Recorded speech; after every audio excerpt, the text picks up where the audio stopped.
Because that's a lot of 30-year-old boys in this motherfucker too. Come on. So I'm talking about a 16-year-old boy. Hold on. I'm talking about a 16-year-old boy who already, based on his memoir, I was looking at his memoir, that's why I haven't been saying nothing. His memoir, he said he had already been approached multiple times before all of this. And he was trying to get out of the motherfucking situation. Bambatta was a way out of the situation, getting into hip-hop, getting into Zulu Nation, whatever. And the motherfuckers that was telling him not to go there was kids. So if a motherfucker ain't listening to his parents, and he ain't listening to these drug dealers in Castle Hill, he ain't gonna listen to the fucking kids telling them not to go. Some of them kids already went. We just don't know. Something already happened to them kids. That's probably why they're telling them. When we talk about, listen, you can't get around. Hold on. You can't get around science. Y'all say sources. Y'all say science. The boy's brain was not fucking developed enough to not do, like, it's simple. It's just that's just the science of it. Now here's the second part. 2-year-old brain. See, like but like C. Dot said, like I don't believe that. Hold on, that's fine. But like C. Dot said also, hold on. But like C. Dot said also, if he had been getting fucked with before this, his brain is even further behind than even some other shit. So now I'm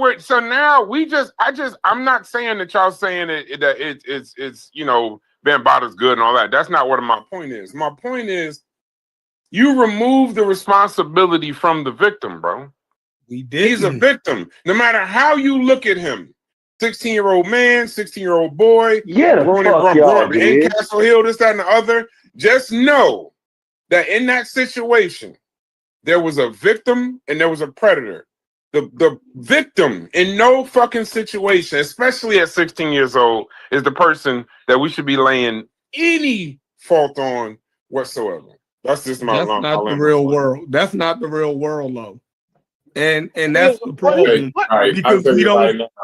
Because we don't spend our well, fuck your reality. It's illegal for now. I had a job and everything at 16. Yeah, we don't send our children out here at 16 with no responsibility. We just don't do it. We think that my daddy didn't talk to me about sex. They gave me condoms. You can most certainly put an expectation on your child, but you can also have the. You can also most certainly have no expectation that you can tell your child at 16 every expectation, everything that you want them to do, this, that, and the other, and you are boo-boo the fucking fool if you think. No, you're not.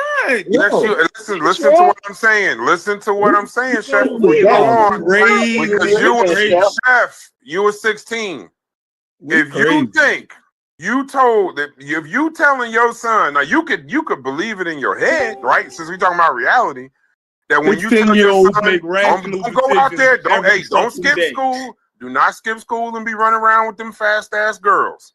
Don't be skipping school, running around with them fast ass girls. When that boy up to skip is school next to the girl, and run with them fast ass girls, when that boy is with them fast ass girls, the last thing on the planet he thinking about is you. Bro, my mind was already made up before my parents in the conversation. When he in that room, or he's making that decision, this, that, and the other, you're not even in the conversation. We already studied the brain. Hold on. We already studied the brain where the motherfucking at 12, 13, they start listening to outside sources just as much as you. So now this is science. So if y'all telling me that somehow y'all know something more than the shit that's already been studied, then now y'all bugging the fuck out. You don't gotta believe it. I'm not saying that. Right. I don't believe that shit ain't the gospel. I don't say you ain't the gospel. What are you talking about? I'm gonna take what you saying over the science.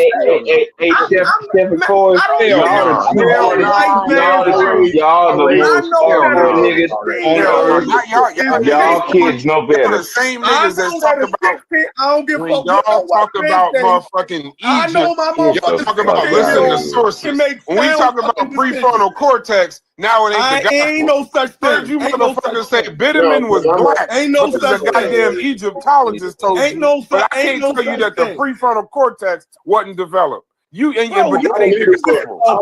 So y'all picking and choosing when y'all use science? Is that what this is? Nah. You ignoring good, science to win an argument? Hey, Chef and Corey, I'm gonna send my kids to y'all. Y'all ready? Ignoring science to win an argument? I'm ignoring you. No, you're ignoring science. They said prefrontal. Science says that it's prefrontal cortex, not me. I'm the arguing science against says that the science says that they're prefrontal cortex. Hold on, wait. Hold on. I'm arguing against Hey, Corey, I heard you. I hear you, Corey. I'm gonna send them your way. Hold on, Smalls. The law says, you arguing with me, but I'm telling you that the law says argument. No. I'm telling you, forget you arguing with me. That's fine. I'm telling you, you arguing with the law that says no 16. The law is here to protect the law says you cannot enter a sexual consensual relationship at 16 with no adult. The motherfucking science says to protect us. That's not me. That's not me. And you can do that if I know what you're trying to do. The law is here to protect us. How we raise our kids? Go ahead and do the Baltimore thing. Now the law ain't here for us. How we raise our kids is completely different. How we raise our kids is completely different. Nah, the prefrontal cortex. No. Tell us that the prefrontal cortex is wrong. No. Stay on the fact that the prefrontal cortex is wrong. Say that science is wrong. Say the science is wrong. We're sitting there telling y'all. You say no. Don't say that yet. The prefrontal cortex science is wrong. Cortex wasn't fucking developed. You're saying it's wrong. No, you're saying it's wrong. You from the barber chair. Y'all tripping. So the nigga, so you from a barber chair selling the science is that his cortex was developed. Bullshitting in this conversation. Yeah, you bullshitting. You full of shit. You full of shit. I'm gonna listen to you. At 16 years old. Man, get the fuck out of here. Why at 16 years old did you know now I'm down the street from calling y'all nigga nasty. That's where we at. You niggas is nasty. Now you about to be nasty How as did fuck. you know better than Brad? You about to be nasty than a motherfucker in 2 seconds. I don't give a fuck about none of that. Listen, no, we all know you don't give a fuck. That's why you just say the wildest shit. At 16 years old, how did you know better with your prefrontal cortex? We're not talking about me. Yes, we is. We're not talking about me. We're not talking about me. We're not talking about me. So there's a We're not talking about me. We're not talking about me. We're not talking about what you would have did. We're not talking about y'all. Because if you want to have a real conversation, Chef, no. Hey, Chef, since we having a real conversation, Chef, listen to this. It's 1, 2, 3. Wait, 1, 2, 3, 4, 5, 6, 7, 8, 9, 10, 11, 12. It's 13 minutes here. Nobody in this motherfucker is going to admit, no one is going to say, other than I guess Ron Savage, that at 16 something might have happened to them. So we don't know what you motherfuckers would have done in that same situation because the only one that admitted to it was Ron Savage. So he the only motherfucker that's been molested. It's a lot of niggas that admitted to that. Ain't nobody. I said in here. No one in here is going to have that conversation. So when we keep talking about what you would do and what your situation is, and it wouldn't have happened to you. No, I'm talking about your situation. No. Not mine. No. Of course you're not going to talk about you. Of course. I'm telling you. You're not going to talk about you. Of course. I fully expect you not to talk about you. No, at 16, y'all saying there was something wrong with y'all No, I'm saying there's something wrong with every 16-year-old human's prefrontal cortex.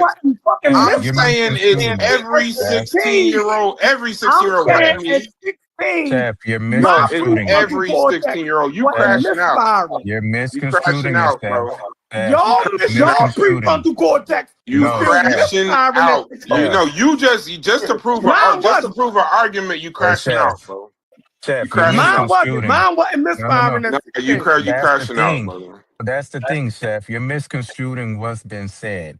Now, what you're revealing and what Corey is revealing is that y'all family structure actually did something right, particularly for y'all. Subjectively, what y'all experienced, the information that y'all got in y'all family culture, cultivated a more healthier brain development in y'all. So y'all was able to make more conscientious decisions to help you navigate your environment. Not about responsibility, or is it about intellect? It's about all of the things that go into your brain being a little bit more healthy. Cannot generalize that to every black 16-year-old black male, 15-year-old black male, 14-year-old black male in your community. That's where I think you and Corey may have kind of a misalignment. How y'all understand the development of young black males. You're adultifying them by saying that at 16, they supposed to be making conscientious decisions of a man right away, and they should know how to navigate every situation. All black males should be No, as doing a that. child. And if that was the case, wouldn't always jump on the premises that something is wrong with us if we was that healthy and we was that functional. Mujasi. Obviously, there's some things that are complicated in our community that does not allow our brains to develop in a healthy way. And so when Brass is talking about that prefrontal cortex, he's talking about a whole neurological makeup that can get hampered based on our lack of nutrition, trauma in our life, our stress, inability to feel safe and secure, or even healthy relationships, in our own family. All of that impacts whether or not certain parts of the brain are developed. And when that's delayed, you could be staring at a 16-year-old boy, but he operates on a 7, 8-year-old cognitive level, emotional level, and conscience level. So you, brother, I really encourage you to do a little bit of research into just a basic research and basic brain development so you can understand the dynamics of why this conversation is a lot more difficult than what it is. But your experience, valid for you. Corey's experience, valid for him. But don't generalize that to every 16-year-old black male in the hood. And I'll land there. The law treats. Hold Before on, you, hey, Nassima, appreciate you. hold on. Appreciate you. The law treats children as inherently vulnerable and unable to understand the long-term consequences of sexual acts, especially when power, fame, or trust are involved. So even if a child appears willing, it's still statutory sexual abuse or child molestation by definition. That's legal. Psychologically, children and teens have undeveloped prefrontal cortices, which means they are more impulsive. They struggle to judge risk, manipulation, and long-term harm, and they trust authority figures, especially those who offer attention or validation. Predators exploit those traits, groom victims slowly until the boundaries blur. That's why society places the full responsibility on the adult in the situation.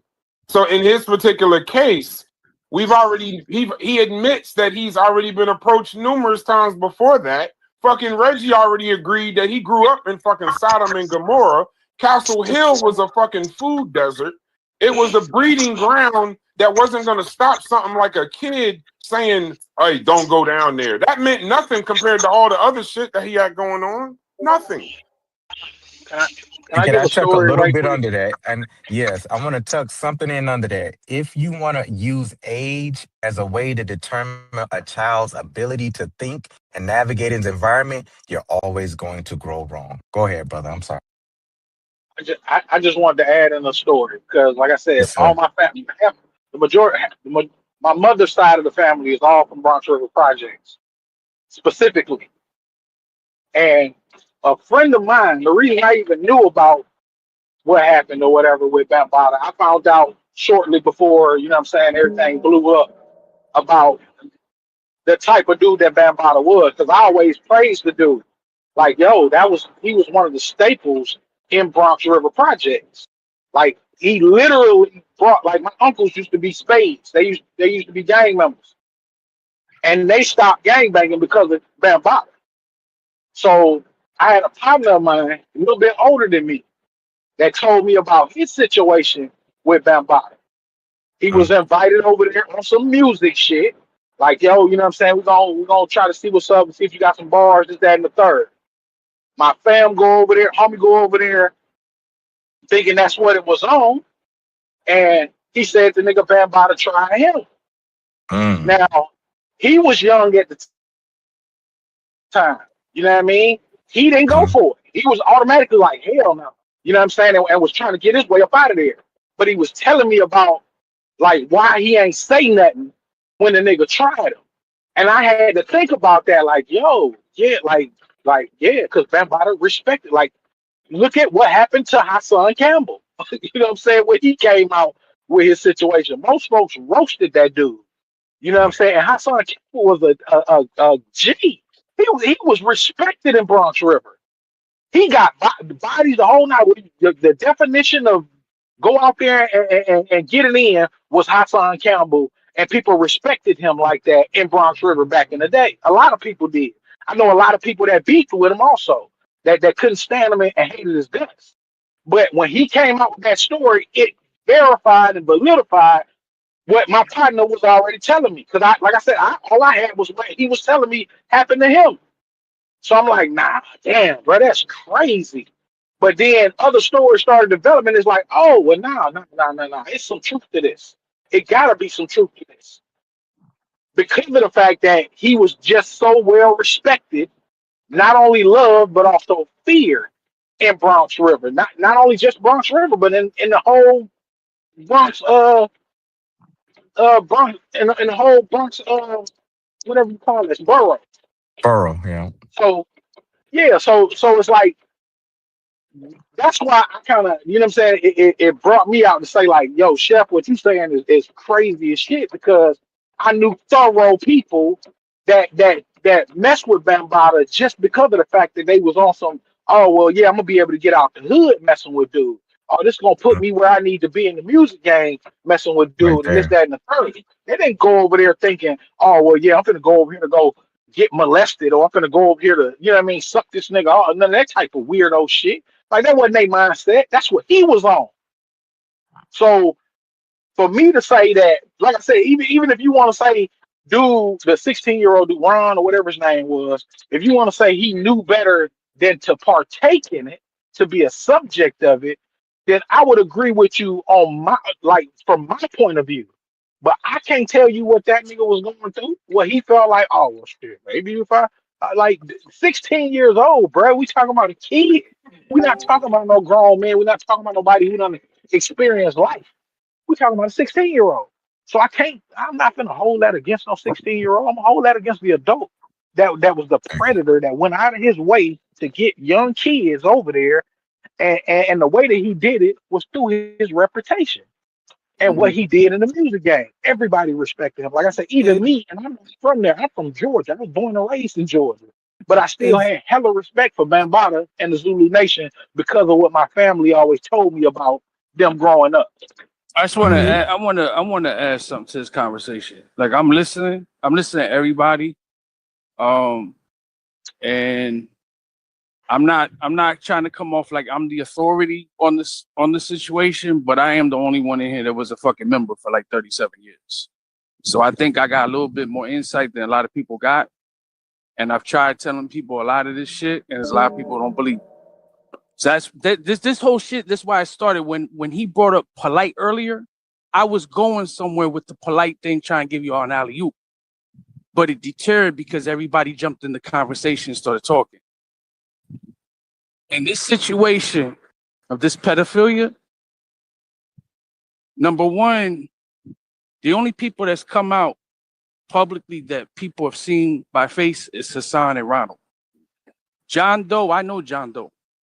John Doe's the one who won the case in court, and Bambatta is now is classified as a pedophile. Unfortunately, Zulu Nation did not get registered as a pedophile organization. That's a whole nother subject. I can tell you that I know many people, and there's a person that Reggie mentioned when he was talking about people from Castle Hill and shit. There's a person he mentioned. There was two people he mentioned that I know. And one of those people, or one of the people that came out with John Doe saying that they were molested by Bambatta. And this dude is like in his 50s. He's like Reggie's age. Number one, when I look at the shit, where was the fucking parents? Number They wasn't two, told, bro. there was lack of parentalship, right? There was an issue evidently in the community. So now we're talking a communal issue, a social issue. And number three, Brass is totally 100% right. Listen, I don't like Ron Savage. Ron Savage recanted everything he fucking said and totally went against the grain for $1. And that's just the facts. And I have the audio to prove where he was bribed $50,000. So if it didn't happen, then why were you being bribed? And also in that same phone call, it was Biggs,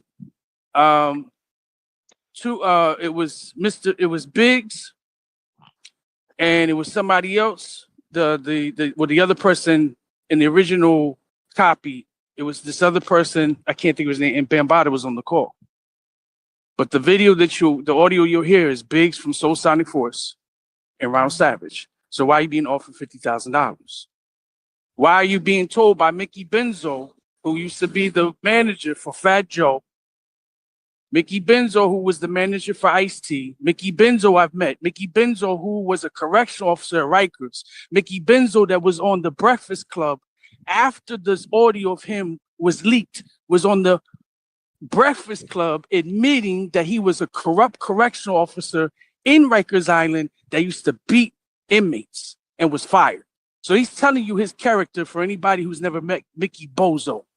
Mickey Benzo is on record, on audio, saying to Ron Savage, who then states he was never molested, who turns around and says, why are you doing this to the brand?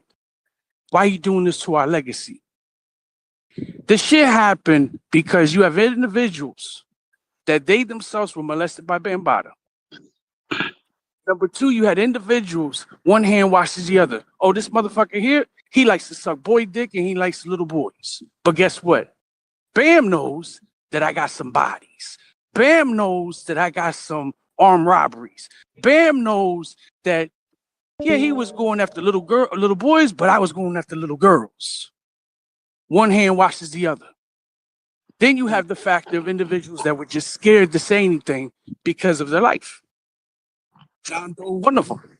John Doe, who lost his relationship over this shit, his marriage. You know, people lost it. Like my friendships have ended over this because of the position I took. Because when I found out, the day I found out that Lance Taylor was homosexual, guess who was at the Universal meeting giving a dissertation? Reggie. It was at that Universal, May 2015, that I found out officially he was gay. I didn't know he was a pedophile yet. The next month, June of 2015, all the way to November, I'm finding out from Black Spades. I'm finding out from people in the industry, the rap industry. I'm finding out from that he's a fucking pedophile. And all this shit start making sense. It all starts coming together. Why was there no green light when he was stabbed?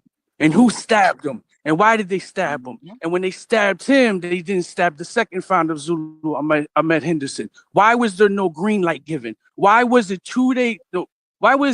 the day he was stabbed, 3 days later, because that was a Sunday, so Monday, Tuesday, Wednesday, the meeting, our first and last Wednesday in the month meeting, Bambatta is there Ahmed Henderson is there with an arm sling. And you didn't even call for a private meeting. It was an open meeting, and it was a meeting that the founder, this man that some of y'all made fun of and say, oh, you bodyguarded him, that motherfucker who I put my life on the line defending, that motherfucker did not even address why the fuck he was stabbed and what happened. It wasn't talked about. And it was Ahmed Henderson that towards the end was trying to tell me what happened. And I do know that they were stabbed. But guess what? It was Ahmed Henderson telling me that they were stabbed, that it was Ahmed Henderson that is documented, that he stated that Lance Taylor was not stabbed, that he had chest pains. And how could he have got stabbed if he performed at Radio City Music Hall after the stabbing, which I think was like a Monday or Tuesday? It's true. You could get stabbed and go to the I got stabbed in my leg. I got 26 stitches in my leg when I got stabbed. And I came out the same day from being stabbed with a bar in my leg. So just because you get stabbed doesn't mean you can't go home that same day. So there's a cover up. There's a definite cover up. Yeah. So now with this, with this cover up, again, Ron Savage. If you've ever met Ron Savage, it doesn't take you to be a psychiatrist or a therapist to know there's something wrong with him. There is something definitely wrong with him. He's definitely off. The elevator does not go all the way to the top.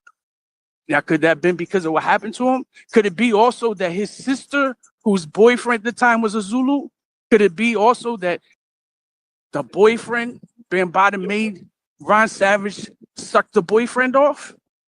You understand? It wasn't just towards with Lance Taylor, it was other people. Like, this shit is disgusting, right? There was a lot of people. And this, and so it's a thing of like, this subject, it's like you got people who blame the victims of Dr. York, who blame but you, Tariq Noel, but you, Nikki, but you. Okay, like we this is what we gonna do. So in other words, if a woman goes out and she's wearing something provocative, that means that because she wore something provocative, she should therefore say, well, if I get raped, it's my fault. It's my fault. If I go out and I have on a 28 karat gold necklace, that means shit. You got the right to rob me. No. You should proceed with caution. You should watch your surroundings. You should be observant. You shouldn't be fucking retarded. But at the same time, you have to understand too that you don't know what these people went through when they were younger than that. So that means if they went through something younger than that, then that means that they suffer from Stockholm syndrome. And if they suffer from Stockholm syndrome and they keep going back to this person, it's because they don't feel love.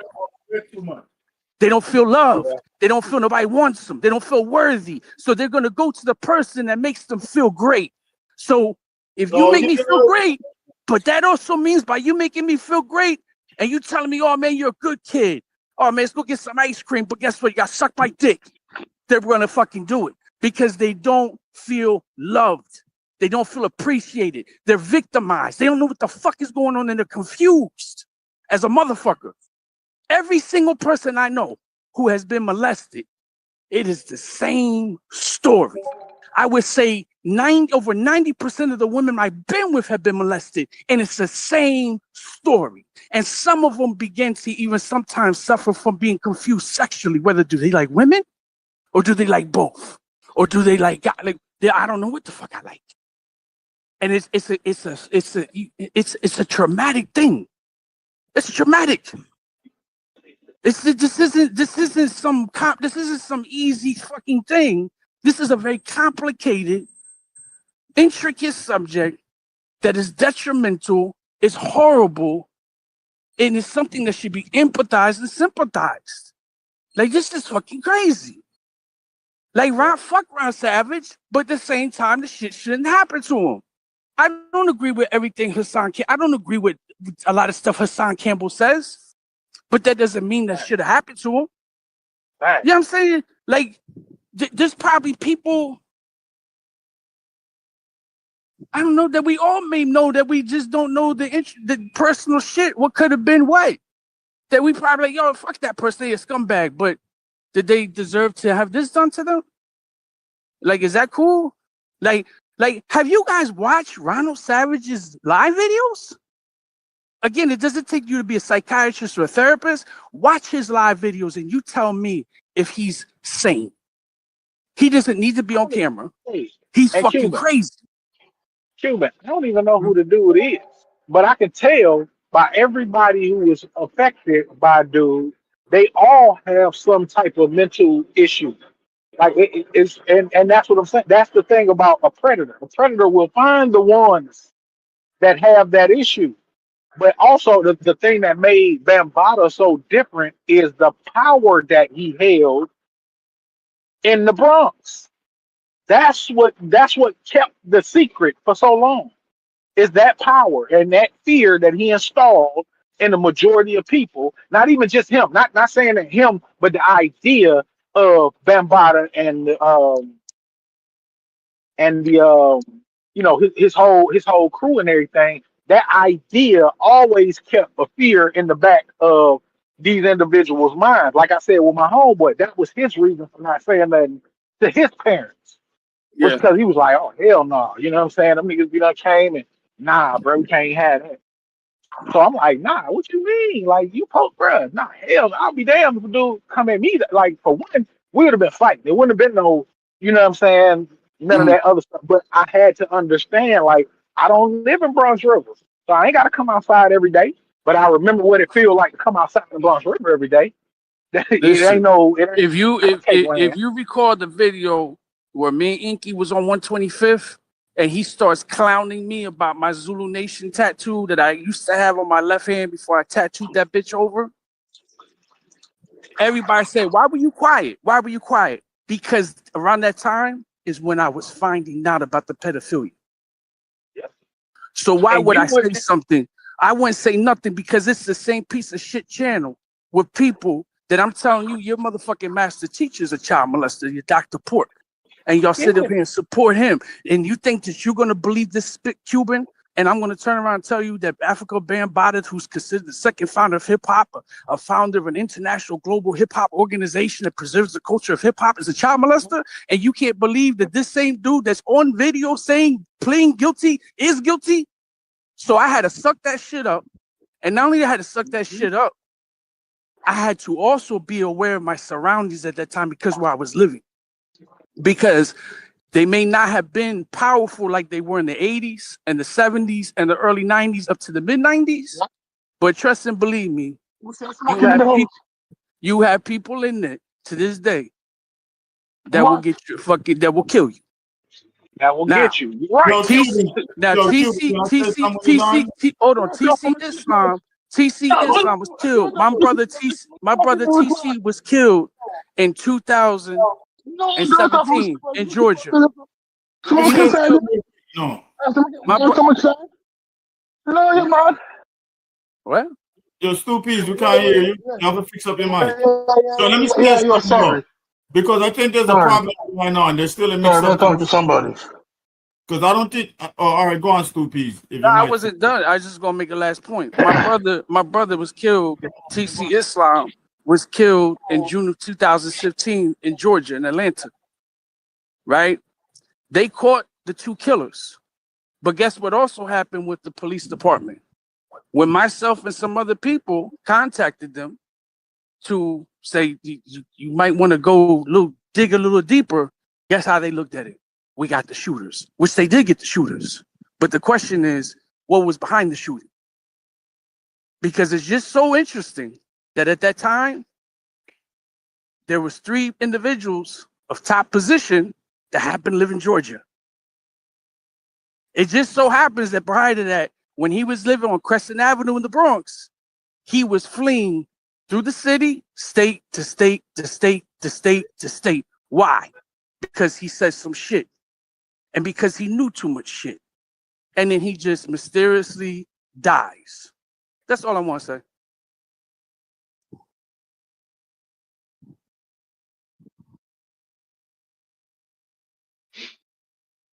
Hey, now that was real. No, Cuban. No, that was powerful when you just lay it out from experience. But what I think happened is the conversation switched to where y'all thought Corey and Chevron was trying to defend the pedophile, and that's not what was going on.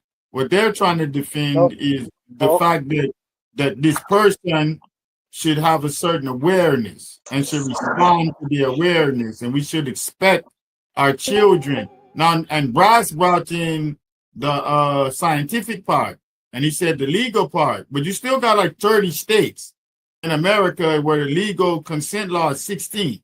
So that means they expect you to understand something about sexuality at 16. Then you have another 8 or 9 states where it's 17. So at 16 and 17, you're supposed to start understanding something about sexuality. They expect you to legally. And then the rest of the states are 18. That's only like about 8 states. So we have this perception that the law expects you to be 18 and 21 to have this sexual understanding when 30 is the greater percentage of the states, the contiguous states. So the 16 is where you're really supposed to have this sexual responsibility and start coming into your identity sexually, where you're supposed to take heed to warnings and understand the abuses that might take place to you. Your community is supposed to express these things. And Reggie tried to lay a foundation where they use fear, but then certain people didn't heed that. They went and they got victimized because they went around people that were victimizing people.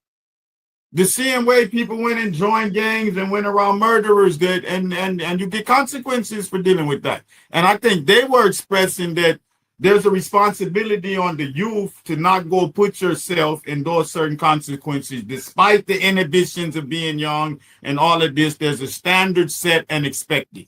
Some deviate from the standard, and they're the consequence. They got to be pointed out as the example as to why you shouldn't be here, why you shouldn't make those decisions. Because not the majority of people made those decisions that even lived in that community. Yeah, So I think you different arguments. Because even if at 17, hold on, what are we talking about? That's not the argument, though. Even if at 17 it was deemed consensual, even if at 17 he can make the decision, a 30-year-old man still can't have sex with him. What are you talking about? I said you should have a sexual awareness. No, but listen to what. Did you hear what I just said? Hold on. You just said legally. You expected to be able to just make said legal. You just said that they should have some understanding. No, I said that the consent law. Man. No, I said the he was in his 30s. You're doing an emotional appeal now. What I I'm said, not emotional at all. Shows that the law expects you to have an understanding. I'm not emotional at all. I'm telling you the law. I said the appeal you're trying to do. I didn't do anything that said you bring up the consensual age of sex. Sexually aware. Y'all not qualified to relationships or none of that. Y'all are not qualified to tell if anybody is sexually aware. No one in this Discord. So even if he's 17 and the law says he is somehow now able to have a consensual sexual relationship, he can't have no consensual sexual relationship with a 30-year-old man. That's still statutory. So why are we trying to figure out how this shit is somehow right? How this shit is somehow like well, you know, if it would have went this way, it could have went. If it happened this way, then possibly it happened this way. And this nigga said that he told them, and then this nigga said he got 50,000. Like all of this shit, it still adds up to a very simple premise. A 30-year-old predator preyed on a 17, 16-year-old kid. So we're not. So even if we're not doing the right, wrong, and otherwise conversation, let's just keep it at that. So while we're bringing up all the points of this and what could have happened on both sides of the conversation, a predator took advantage of a child, and the responsibility is with the 30-year-old, with the life experience, the who knows whatever's going on, but the nigga that's this, that, and the third, like it's his responsibility. It's not this child. Not this child. He's a child. Like I don't know. Maybe I'm not catching it. But now I'm hearing in some states it's 16, in some states it's 17. Now I'm starting to agree with logic. Every time these arguments come up in this conversation, somehow it feels like y'all were trying to remove some blame from the predator nigga. Right. You see, yeah. How are you able to make that argument in some kind of way avoid this one too? Yeah, don't even tell. I don't give a fuck if it's some states is 17 and some states is 16 and he should be sexually aware and all this other shit. That has nothing to do with what we're talking about. Because every time y'all keep saying that y'all not saying that this is right or if it's wrong, but you keep giving, y'all sound like his fucking public defender. No.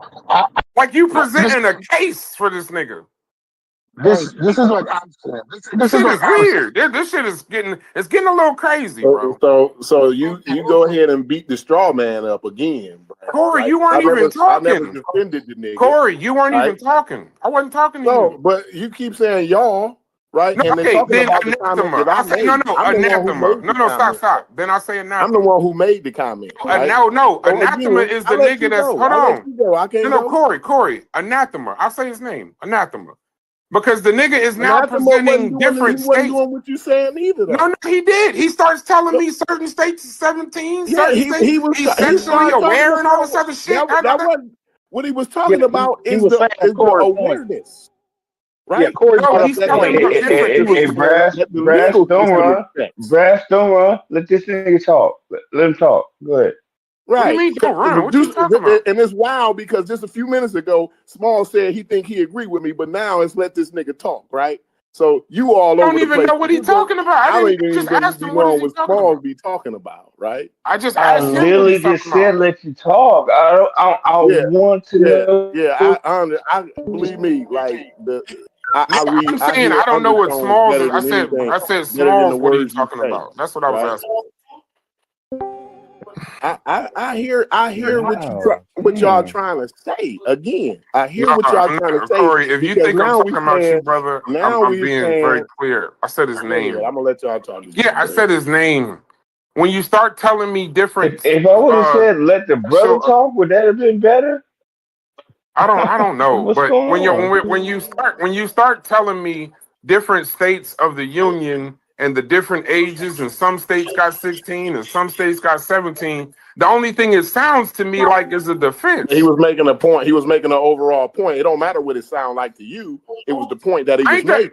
Logic made the same point. He ain't crazy. Logic made a wild point. That was wild. It wasn't even logical. What Logic made the point. No, it do make sense. I'm still trying to figure out how you can avoid because he's making a both of false those conversations. How can you? If I'm only talking about there this. is But no completely dichotomy, avoiding that. and then you try to place the dichotomy there, that's illogical by If definition. you're adding blame to the child, you're taking I'm not blame adding from no the predator. I'm not adding blame. But That's what Corey, I asked you. I asked you. Corey. You're not about to sit here and say which one of them has more responsibility I than never the said other. I any of actually that, said though. that. I never said I said so. Since you're not having that conversation, I'm trying to figure out how can you avoid it while telling me about how I responsible the explained my child point. is. So, like, what part of my point didn't you understand? Go ahead. I understand your point perfectly. It's like you're saying that the Okay, child so is now that you prepared. understand my point, You're saying now that the child is prepared, right? Box me in Right, with that's the your straw point. man that you're trying to build, though. I don't want to box put you me in the in car with some straw man. Though. I'm not trying to do the straw man. I'm trying to say that you're saying the child is prepared. If I'm putting you in a box, it's that. I just asked you, So would you disagree that the child is prepared? Understand? Go ahead. If that's a box, is that a box that you saying the child is prepared? He's prepared and he knows better, right? Is that not? No, not a child. A 16-year-old young man is. The 16-year-old young man is prepared and knows better. That's what y'all. You're saying that he's prepared and he knows better, right? I didn't raise my son as a 16-year-old young man when I was talking to him about condoms and how to get pussy and all that shit, right? You was talking to him about adult shit at that point, he was right? a child. He's a child. You were trying to prepare him to be an adult. He's a child. Young man. 16 years old, you're a child. Can I say? I'm asking you a question. Go ahead. Ain't no You way. you wasn't preparing him for childhood when you was teaching him how to use condoms. It's like 7 niggas. It's like 7 green lights going off as I'm talking. But I was quiet for like how many I'll let y'all go. You're right. This is my last I didn't speak in an hour. My last point is when you were talking about condoms. While y'all was straw manning me, I was quiet. At least let me get my clarity out on it. You know what I'm saying? This nigga super wavy is a dick. Again. I don't like this. When I was raising my 16-year-old son, when he was 16, I was looking at him as a young man with responsibilities. Right? That's why I showed him how to use condoms and shit at 16, because I know he was having sex at 16. You see what I'm saying? So he has a sexual awareness and a responsibility as a 16-year-old. Now, am I saying Bambatta was right in any kind of way, shape, or form? No. So why the fuck is y'all keep on bringing Bambatta up? So let me say that. my last point, Corey. Hold up. My last point that I'm trying to make with you, Corey, is when you was preparing him for stuff like that. You was preparing him for like going into adulthood. When you think of sex, right? See, this is another conversation. Hold on. This is another conversation I feel like you also would have to some degree be avoiding, right? When you think of sex, you don't think of childhood, do you? No, I wasn't thinking of my right. son as a child. I was thinking of him as a young man. No. I'm just saying, like when you're just considering the word sex, like it's nowhere near childhood. No. Okay. So that's why I wouldn't talk. That's why I wouldn't talk to him at 12 and 14 about how to use a condom. I waited till he was 16 to learn to tell him how to use a condom. Right. So, and I feel like that's a common sense reason why, right? To me, that's where I was at when I was making my statement. That's why I feel like that's. What are you saying? I don't even know what you're saying. You didn't get what I was saying. I'm trying to explain how to you're like that's not something that you would tell him about when he's 8. That's not a conversation. How am I being weird about that? Do with this? What does 8 have to do with this conversation, bro? Because you're using 16. You're using 16 as a number where he should now be prepared. Like we could both agree he's not prepared for that situation at 8. Yeah. He's already having sex. Right. So at 16, I don't even know. But what I'm gonna do is make sure he understands what's going on. Because I was. Why didn't you do it at 14? I was because I didn't expect him to be doing that at 14. Why not? Because he wasn't a 16-year-old. His mind wasn't. His mind was on 14-year-old. His mind at 14. His mind was on 14-year-old shit, right? Like trading tennis shoes and BMX parts off his bike, right? But once he got 16, once he got 15, right, and then he got his own car the summer that he was that he was going to turn 16. He got a car, right? He was study with his girlfriend and shit. I knew at that point. I said, "Oh yeah, I got to make sure he know what he doing. I got to make can I say something, please? He understands young man. It's just another terminology. And for me, it's not the age, bro. I guess maybe I'm making a bigger emphasis on the experience. You trying to go to 8? You trying to ask me about 8? I ain't trying to go there. I wasn't trying to mess up what you were saying at all. I was trying to bring us to a place where we could agree, and I could use the word I want to use. I want to use the word experience. I want to use the word prepared, right? That's what I want to use. I don't want to use like they should just have enough. Let me say something, please. When would you get pussy? Can we finish our conversation? Okay, no, I want to know when was you get pussy? When was you start getting pussy, Logic? I got pussy I was 16. First time I got some pussy. Did your mom and them tell you them before you got some Hell pussy yeah, they about did. condoms and stuff? Hell yes, they did. Okay. So they expected you to have some type of awareness and responsibility about your sex, right? Yes. Okay, that's all I'm saying. That's right. And all I'm saying is like the reason like they didn't do it before that, right? There's a reason. You're talking about before it. Why? Why are we talking about before? Because we're talking about childhood, right? You're using the number. We're talking about one specific person. I'm talking about children here, Logic. We're talking about one specific person. You're talking about me. I don't even want to talk about children and sex in the same time. So why I don't want to go to 12 and 10 and 8 and we talking about sexuality like that's wild to me. I feel like there's somewhere in there you fighting me, and I feel like I should be making sense to you. I don't feel like I don't know where you're not. I don't. You're not. I don't know where I'm I'm sorry, I can't follow. Maybe somebody else following. And I'm let me say something. I'm a stupid guy. Go ahead. Let me say something. What I did originally was separate the argument. I separate Bambatta from the act. I said Bambatta is totally guilty. He's 100% guilty. I do not blame the young man any at all. Then I internalized and I said, let's say my 16-year-old son became aware of that situation. What would I tell him and what would I expect of my 16-year-old son? Not of the young man who got molested. And what information should my 16-year-old son have? So let's say somebody met in a car accident for drunk driving. Are you going to talk to your children now? You're going to explain to them about drunk driving. And they should have some level of awareness. That is what my countryman was trying to say.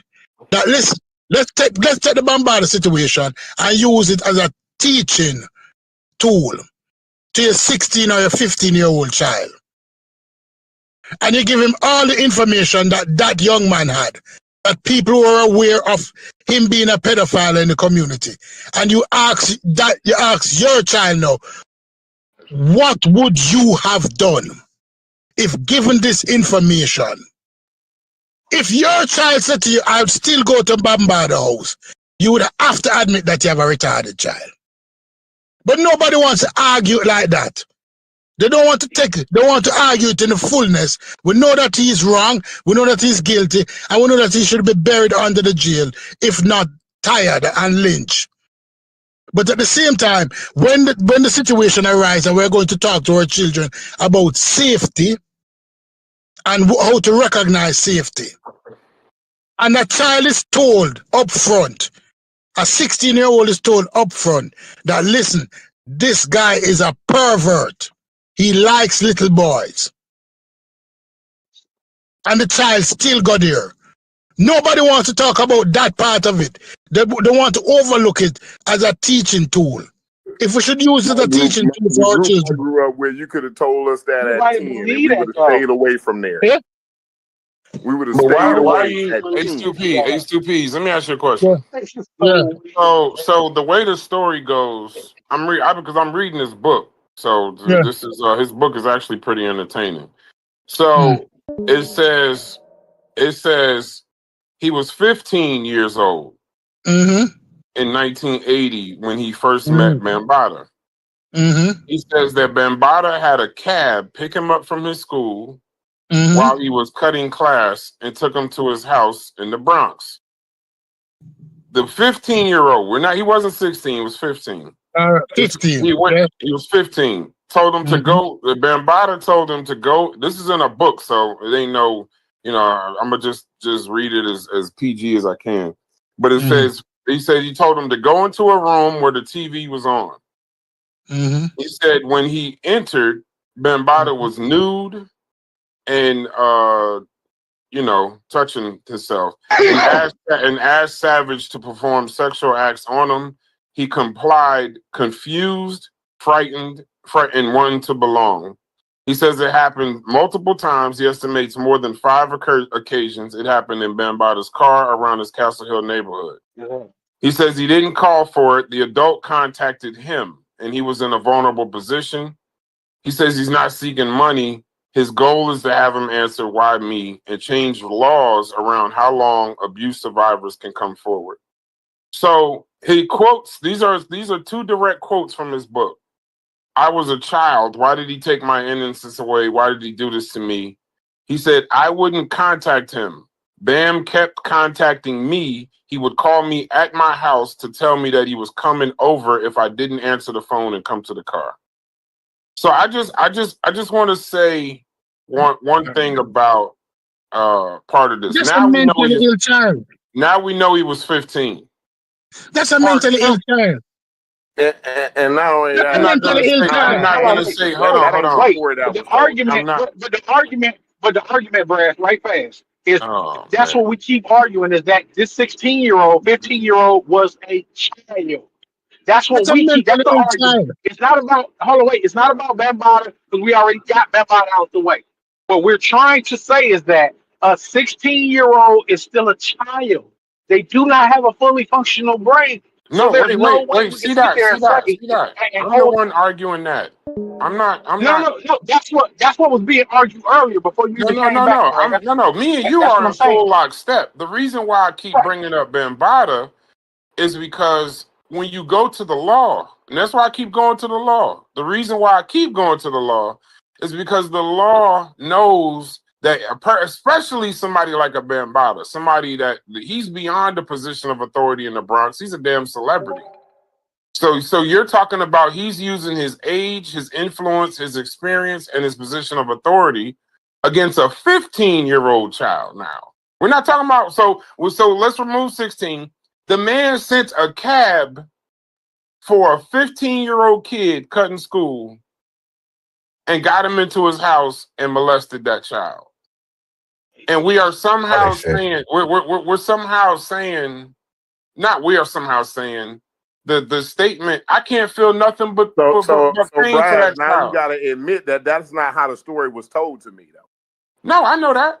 No, I know that. So don't say that now we are arguing this, because that ain't, you was on the panel. No, I'm saying now we're arguing. Corey, I don't know what's going on with you, Corey. I don't think you support molestation. I don't think. Hold on. Wait. Let me say this. Let me say this though.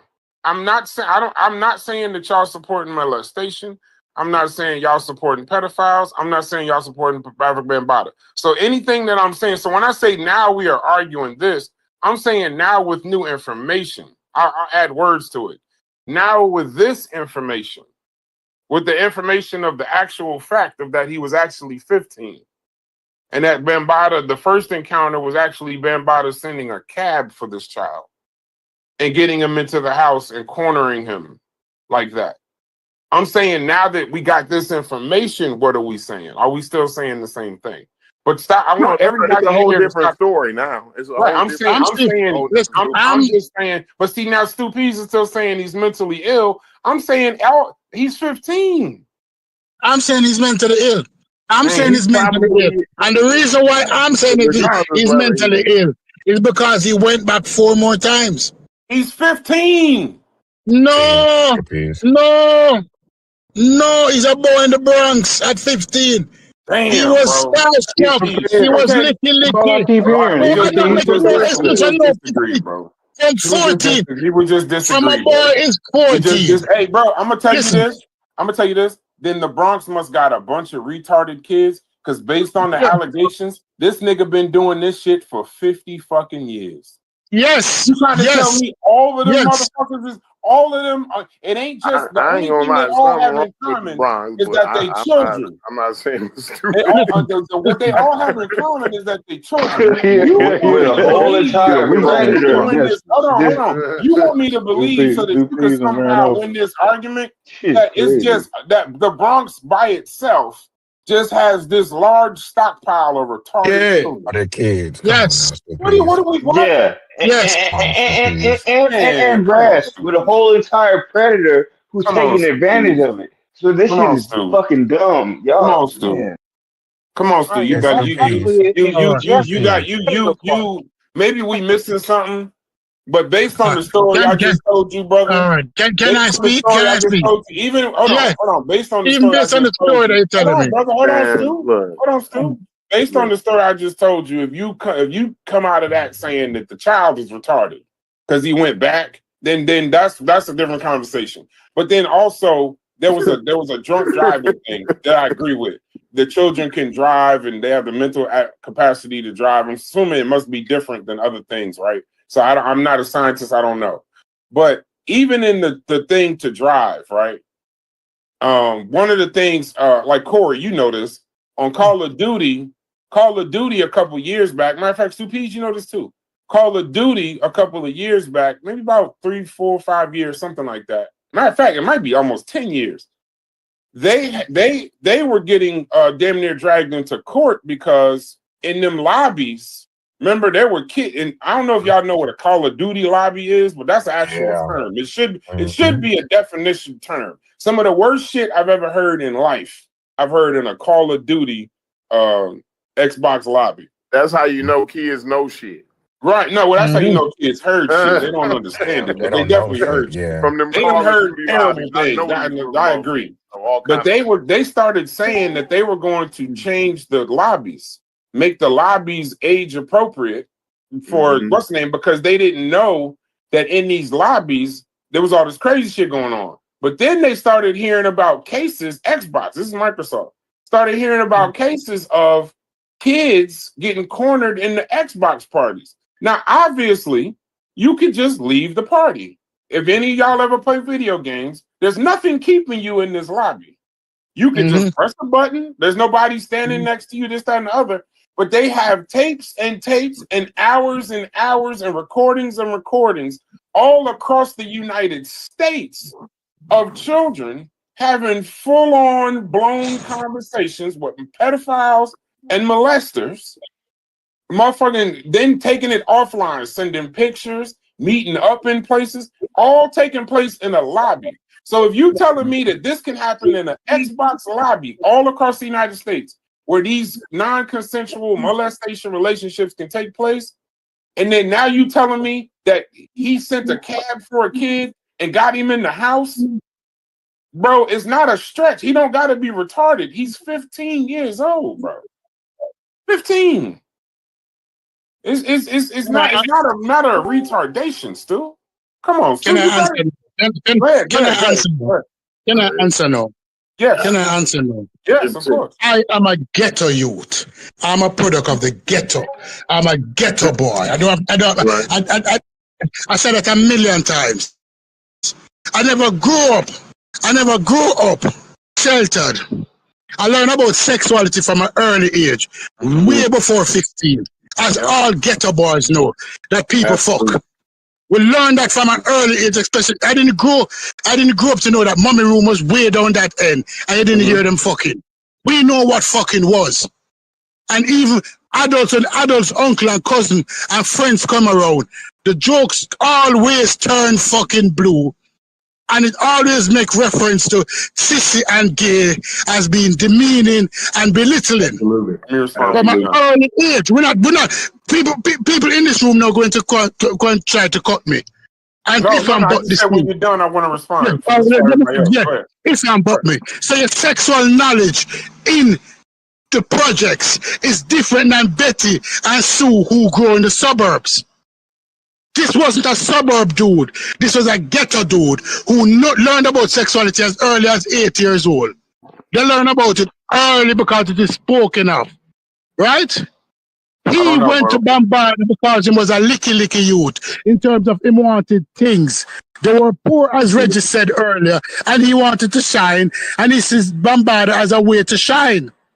He got attracted by sparkly things, and he went there the first time. Bambatta sent for him, he was trapped, and he sucked some dick. And the second time, he wasn't trapped anymore because he knew that he was going to Bambatta, and he sucked dick the first time. So he's going back to suck dick the second time. And he went back and sucked dick the third time, and the fourth time, and the fifth time he sucked dick. This is a 15-year-old boy. We're not talking about a 15-year-old girl. And we're not talking about a sheltered dude now. We're talking about a dude who's going in the ghetto. Hold on. Let me respond.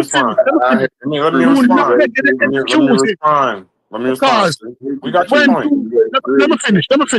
When dudes in my community were gay, we knew, and they were ostracized from early as possible. We knew what it was and the ramification of what it was. So he chose to go and suck dick the third time. Excuse that. We got you, Stu. So let me just say this. Another thing in his book that it says, because with context, maybe the context of it is this. Another thing that he says in his book, though, is that his earliest sexual encounters were with older men trying to have sex with him. So when you keep saying that he knew this and he knew that, he knew this, I'll tell you the one thing he did know was that, older, that was his introduction into sexuality. His sister's boyfriend trying to take his sexuality. So here's a point I just want to make for you. One thing in these conversations, I don't understand why we keep doing it, but I'm gonna assume now we're just doing it because it helps arguments. When we have conversations about Black children all across the United States, even in different ghettos too, because I one on the farm, grew up in the ghetto. all children, when you start personalizing what you would do, you kind of invalidate the conversation, because we're not saying what Stu Pease would have done in the Bronx in 1980. I'm not saying what I would have done. No. I'm saying what is actual knowledge. Let me I'm saying that they learn about sex earlier than kids. Stu Pease. I'm not saying that what I would have done. No. Let me finish. What age did you start hearing about sex? You said that you was a ghetto. You said you was a ghetto boy. He was a ghetto boy, so he should have some understanding. So what I'm saying to you is this: everybody's situation, everybody's mental makeup, everybody's diet, everybody's support system as a child isn't the same. So when you start saying what you would do, you may have been a ghetto boy, Stu Pease, but you was a shatta. So based off what I know about shattas and based off what I know about Jamaican culture and homosexuality, Bambatta would probably be dead in Jamaica. But we're talking about the South Bronx, a boy who's been preyed on when he was younger than 15, like 8, 9 years old. That's his introduction. He lives in a community, based on what Reggie told me, full of fucking predators. Listen, I don't got to describe it that way. Rewind the tape. Reggie described it that way. Everybody was doing this, and it was all understood. So much so that Bambatta, based on what Reggie said, Bambatta would drive around with a van to pick up children. And Reggie had to go get his brothers and told them what was going on. The brothers come outside, say, you could do whatever it is that you're doing, just don't do that shit here. I don't know how that protects Ron Savage, but I guess it just protected it from not happening in Castle Hill. But he did get picked up from his local school. And when that 15-year-old is in the house with this grown, nasty-ass predator, based on what he's saying, when that 15-year-old is in the house, then at that point, his mind is so. I'm just picturing a kid being preyed on since 8 years old. Like, so you can't call it. He's traumatized. I don't consider that retarded.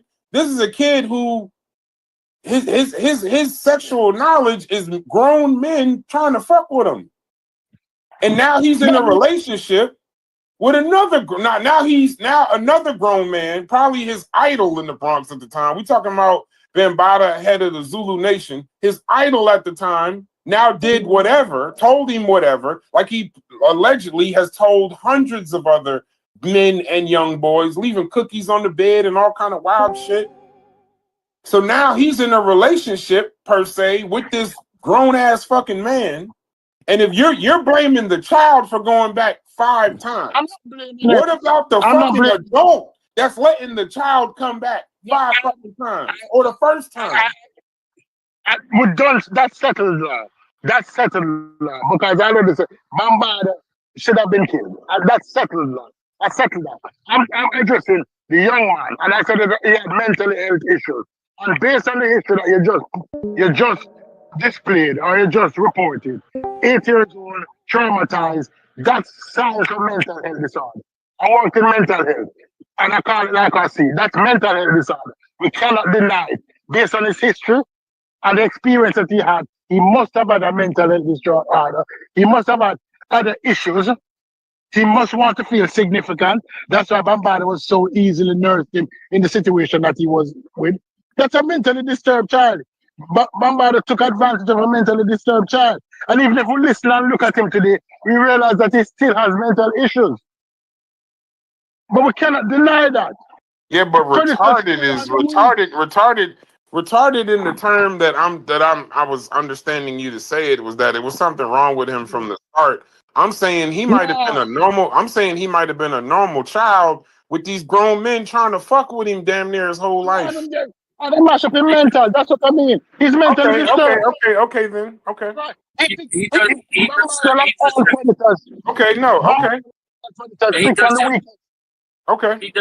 Yeah, Reggie didn't tell the story the way that was not the way Reggie told the story, right?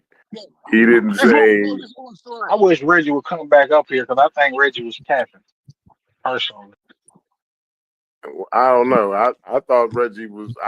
Listen. I didn't think Reggie was capping. Maybe he there was some details he didn't know, right? But the way Reggie told the story seemed pretty credible to me, right? Well, you think Reggie was tapping on them? Hold on, why y'all wait? Can Corey finish his sentence? God damn. Yeah.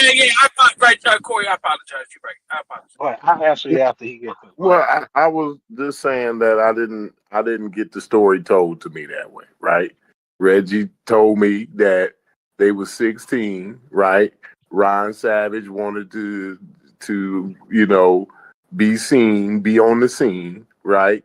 So he went down, he got him a fake ID, right? To say he was 18, right? And they told Reggie, or they told Ron Savage, right? Don't be going down there fooling with them because, hey, they be on some other shit, bro. So while you got your little fake ID and you thinking you grown, right? They on some other shit that you don't want no parts of, right? And he went down there anyway. So that's what the way Reggie told the story to me. Yeah, and shouts to this brother. Hold on, I'm gonna give a highlight real quick and then let C-Dot answer Cuban. And also shouts to this brother. He became a New York State Democratic Committee member for the 76th Assembly District, founded a youth advocacy nonprofit called United Coalition Association, focused on preventing gang violence. And he lobbied for the Child Victims Act in New York, a bill extending the statute of limitations for survivors of child sex abuse. So he's traumatized, but definitely functional. He's definitely a functional human being, and matter of fact, going even further to protect other children. So it could have went the other way because in most cases, hurt people hurt people. In this case, it's a hurt person that's trying to help people and other children to because I think that's one of the issues with Bambatta's case or cases, whatever, is that the statute of limitations is clearing him from a lot of the cases and a lot of the accusations that he's got because the statute of limitations is short. So but hold on, stay right here though. It says there's no record saying that he was disturbed or unstable before the encounters. He was a teen involved in hip hop circles.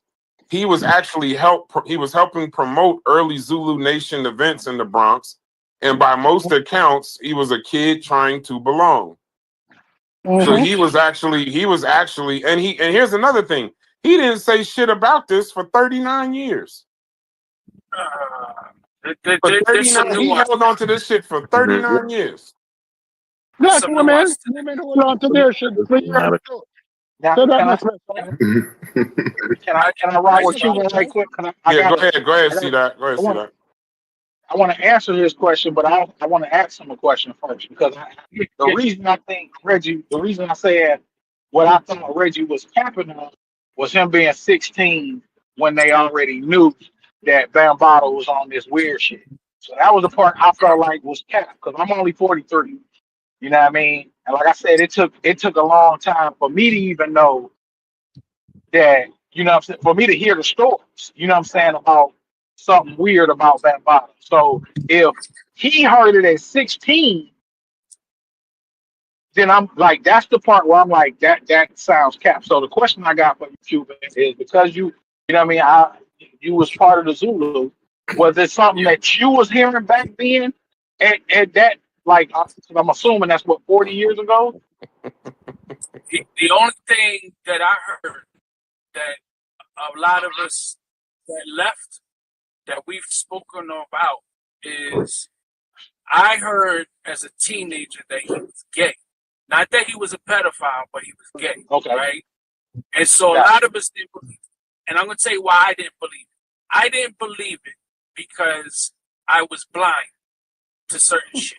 Right? Because I was caught up in Africa Bambatta, the second founder of hip hop, creator of the Universal Zulu Nation, Hip Hop International Preservation Culture Hip Hop Organization, blah blah blah, right? And RBG flag, red, black, and green with a key, you sissies and all that shit. Okay? Now, the other thing was that I was like, okay, he comes to the meetings, I don't see him with a woman. Maybe he wants his private life private. Maybe he's single because he travels, maybe he got global women. that's how I looked at it. And I looked at it as just people just hating on him in the sense of his contribution to hip hop. Not so much of a thing hating on him financially, like he's on a Jay-Z level economically, but in the sense of his contribution. That a lot of people wish they could have done that, right?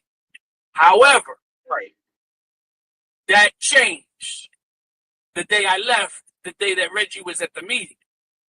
Because I had left, and I'm on record stating this in the documentary, so this isn't something I'm making up. I was one of the 4 national spokesmen, and I no longer wanted to position because I was the only fucking spokesman doing anything with the spokesman position. And I felt that the department wasn't doing their end of the deal. So I had presented a question. It was to Ahmed Henderson. It was to Muhammad Islam. And there was a brother named Malik that was alive at the time. And there was another brother named Prince that was there. And Ahmed said to me, the second founder said that I want to put you in charge of internal affairs. I want you to report back to me about what's going on in these chapters. And I told him no. Because if the hierarchy in the organization was doing what they were supposed to do, this would trickle down to all the members. You would be leading by example. And I didn't join this to report back to about any of this, right? That's not what I joined for. So I said to him, but let me ask you a question. I said, my question is, are homosexuals allowed to join Zulu Nation? Malik, who passed away, grabbed my shoulder and grabbed it very tight. And he looked at me and he said, brother, you would be surprised who's gay in this nation. When he said that, he didn't have to tell me who. And Ahmed and Muhammad will look at him like, motherfucker, shut the fuck up. And I'm looking at them now like, what the fuck is going on? And they changed their face. But and Cuban, when they Cuban, one thing, right? When they stated that, I literally did not tell nobody goodbye. I walked out the National Black Theater, and that was it. Because I knew that's all it was. Because here's the crazy shit. Around the corner from 5th Avenue and 125th, there was a stencil of an old image of Africa Bambaataa when he used to have like a mohawk. Right? There's like a picture of him where he has like a jean vest on and medallions, and he got this mohawk thing going on, right? And on the stencil, beneath it, it said 13 years old, Yonkers, New York. And I'm weeks. And I'm telling the other, I'm like, yo, who put this shit up? Because evidently they're trying to say he's a pedophile. And I'm heated. So now some other brothers got heated by this. We're trying to figure out who was the person that put this stuff. It's never going to break their fucking legs. Well, lo and behold, it was all true. It was all true. Okay. Yeah. So, and see, now, can I ask you a question, C-Dot? Real quick. Can I ask you a question to help the conversation? I just want to ask you a question. Yeah, now, sure. Well, I just want to throw No. Hold on. We got your point, Cuban. Well, you'll be able to speak again. This question is for C-Dot. Go ahead, Cuban. Go ahead. No, it was in regards to when you were reading about Ronald Savage. Okay. Now, yes. No, don't do it then, because you're gonna change the subject. Bring that up in a second. I just stay right here because I need both of y'all for this question. Okay. So C-Dot. Okay. I didn't understand what you meant when you said Reggie was capping, but I got an even better question, right? Cuban, when was you in the Zulu Nation? It's a 2 or 3 questions to get to my question. What year was you in the Zulu Nation? I'm 40. I'm 47. So I don't want to know all that. So what year? 14 and 37.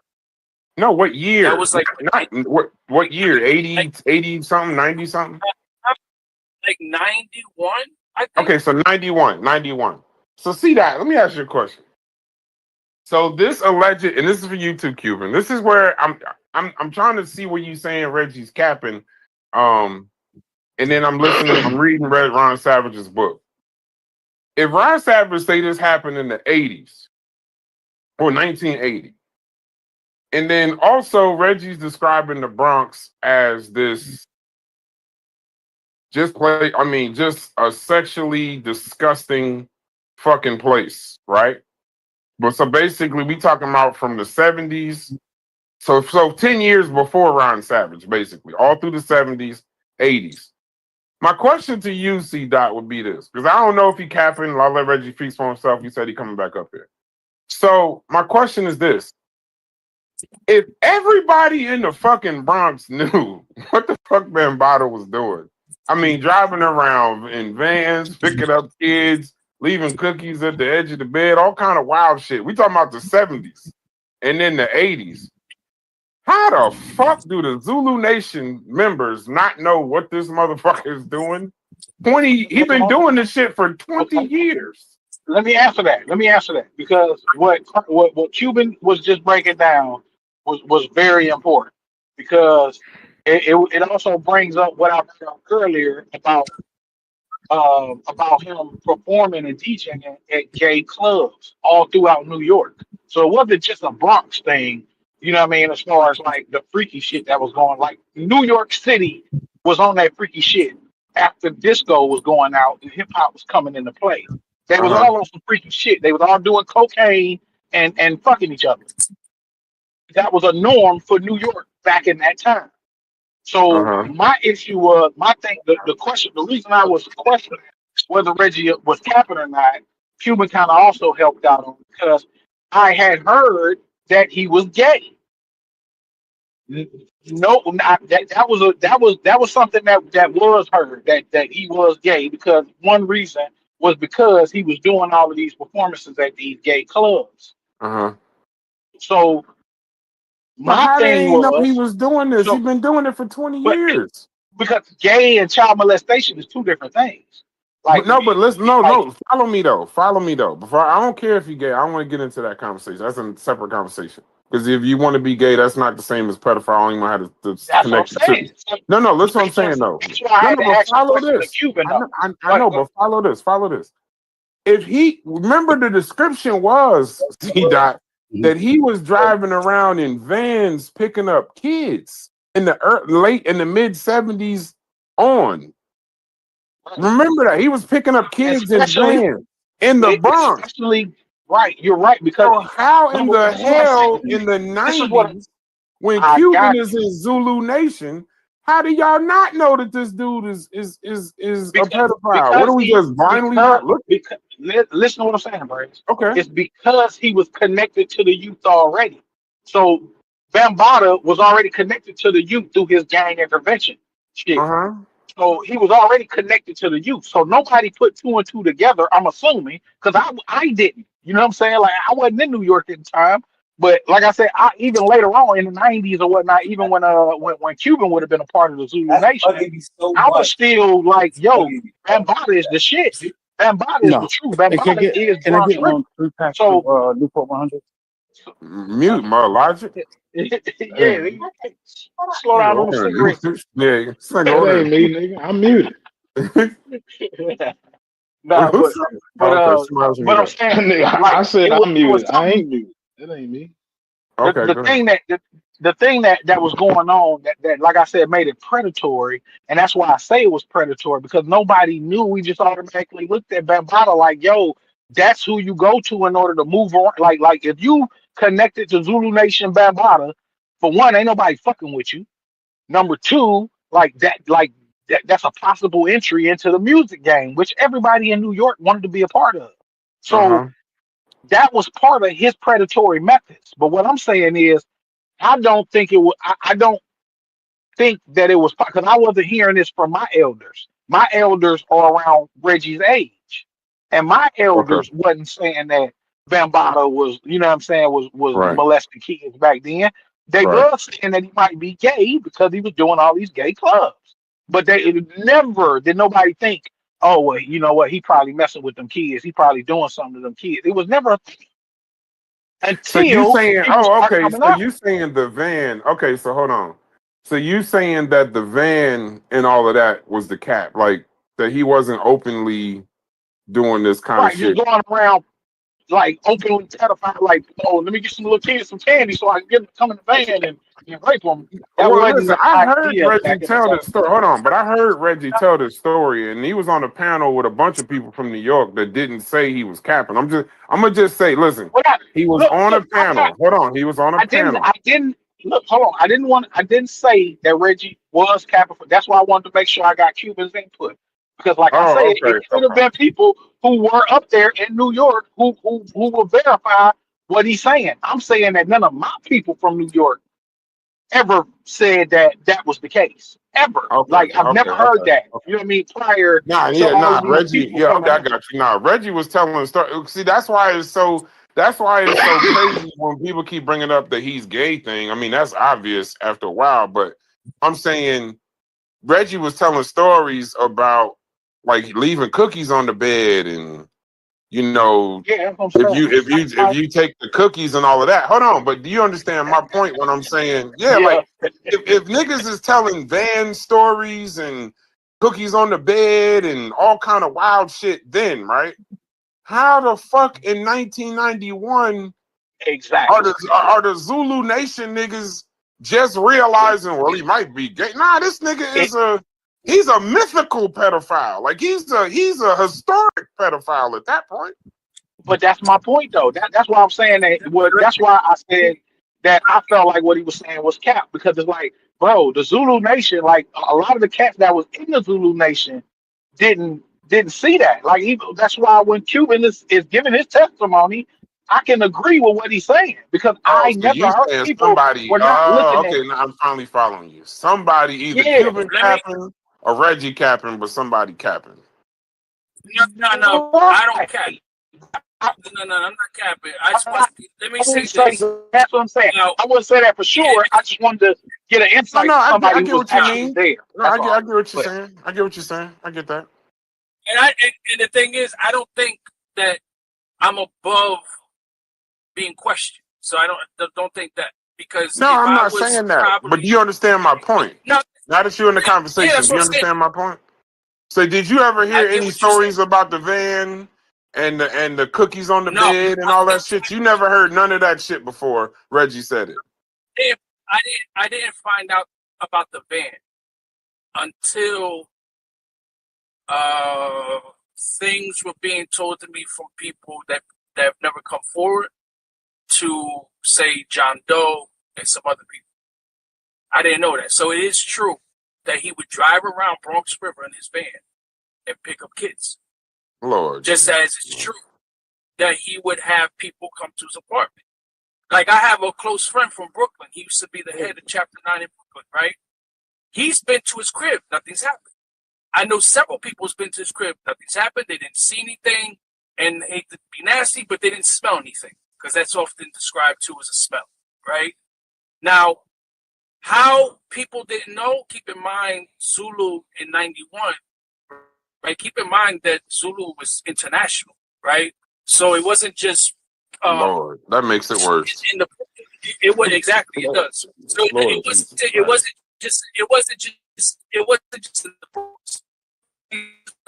What I learned personally from that being the only organization I was actually a card carrying member from is I would always hear people saying there's a circle within a circle, right? And this is the case. Just because I had a position, and just because several of my friends had positions in the organization, we weren't in that circle. We weren't privy to being around when certain conversations, or when there were certain get-togethers, or these people were together. Like, we would come to a meeting and we hear, oh, so-and-so, we went to this spot and there was a DJ and blah, blah, blah. And people like, oh, why ain't y'all tell us? And sometimes it typically was a particular group. You know what I'm saying? So, I don't know. Maybe they wanted to go out and then afterwards they wanted to beat off in circles. I don't know. But it was just kept very tight. Like, it was kept very close. I'm gonna just say pause right there. I know you didn't mean nothing, but where it wasn't stuff. Check this out. There's a dude I know, Dominican dude right now. A Dominican dude I know from Newark, New Jersey. And before I had got my kingship, it was only him and one Your other. what? My kingship. Your what? And What's that? Kingship. So you get ranked. Like, so a male starts off as an Aki, and then a female's a Malika, and then you can get Zulu King or Zulu Queen. And then in the Zulu Nation? Yeah. So this is like a Rico.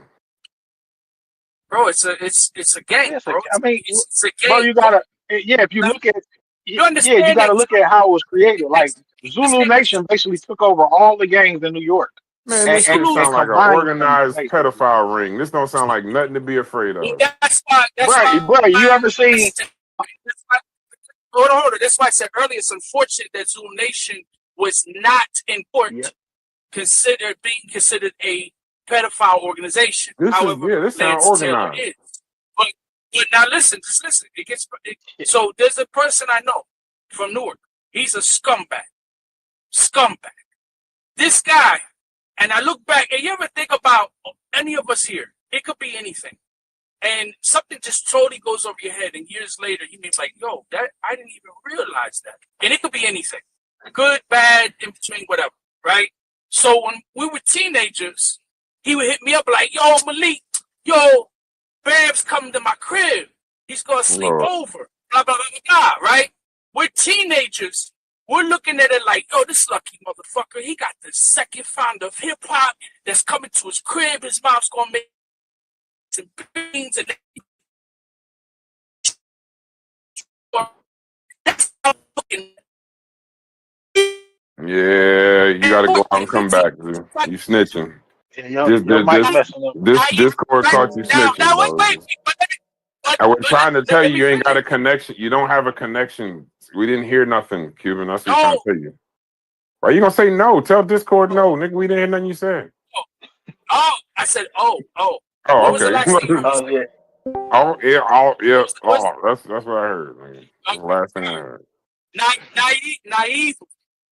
Naively, at that young age, we're looking at it like this guy is lucky to have the second founder of hip hop, sleep in his crib, learn about hip hop. That's how we looking at it. But we also knew pedophilia was not a good thing. You ain't gonna bless me. We also knew a lot of shit wasn't cool. Okay? Maybe some people didn't get the memo. Now, years later, reflecting back, Lance Taylor was taking him to, this is a Dominican from North Newark, from the hood. He's going to Brazil. He's going to Japan. He's going to Germany. He's being granted position, literally, in 2013, was sent to China to teach, to open a chapter in China. Okay? So once you start getting positions like that, there's some questions, because now the questions is when we look back and we see the individuals that were victims, there is a common similarity. There is money involved. There is access to debit cards and credit cards.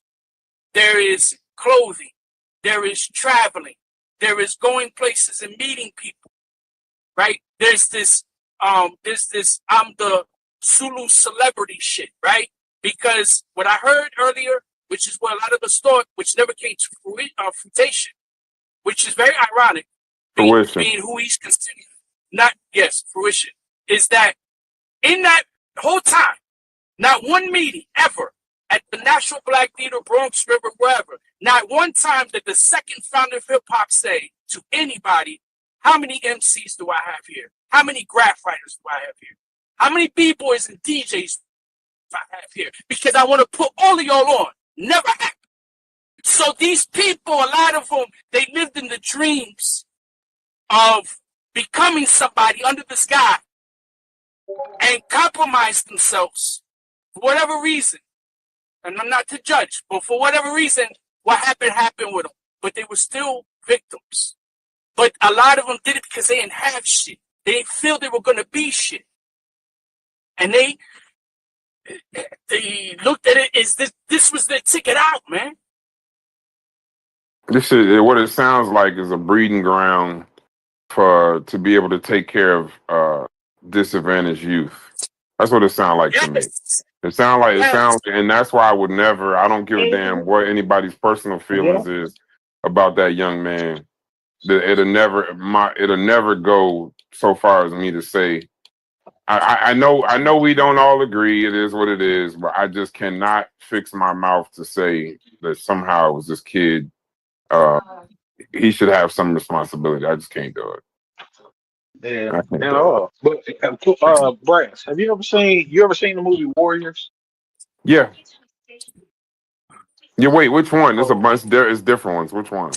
You about the one where they's trying to on well, the train? The old shit yeah, with they're on the yep, train trying to yep, make it to Coney Island. I think it was. yes, Yeah, yep. yeah, yeah. Uh huh. They say that That's that part of the main guy was loosely based on Bambatta. Oh yeah, yeah, yeah. No, I've So never heard that, but I could understand it. yeah, so it'll give you more of a clear picture of the influence. You know what I'm saying, that the dude had but see that over a large portion of the city. You know what's crazy about Bambaataa is this is all alleged. I mean, if y'all got court cases where he was found guilty, that's one thing. That's different. I'm gonna just say alleged, just for channel sake.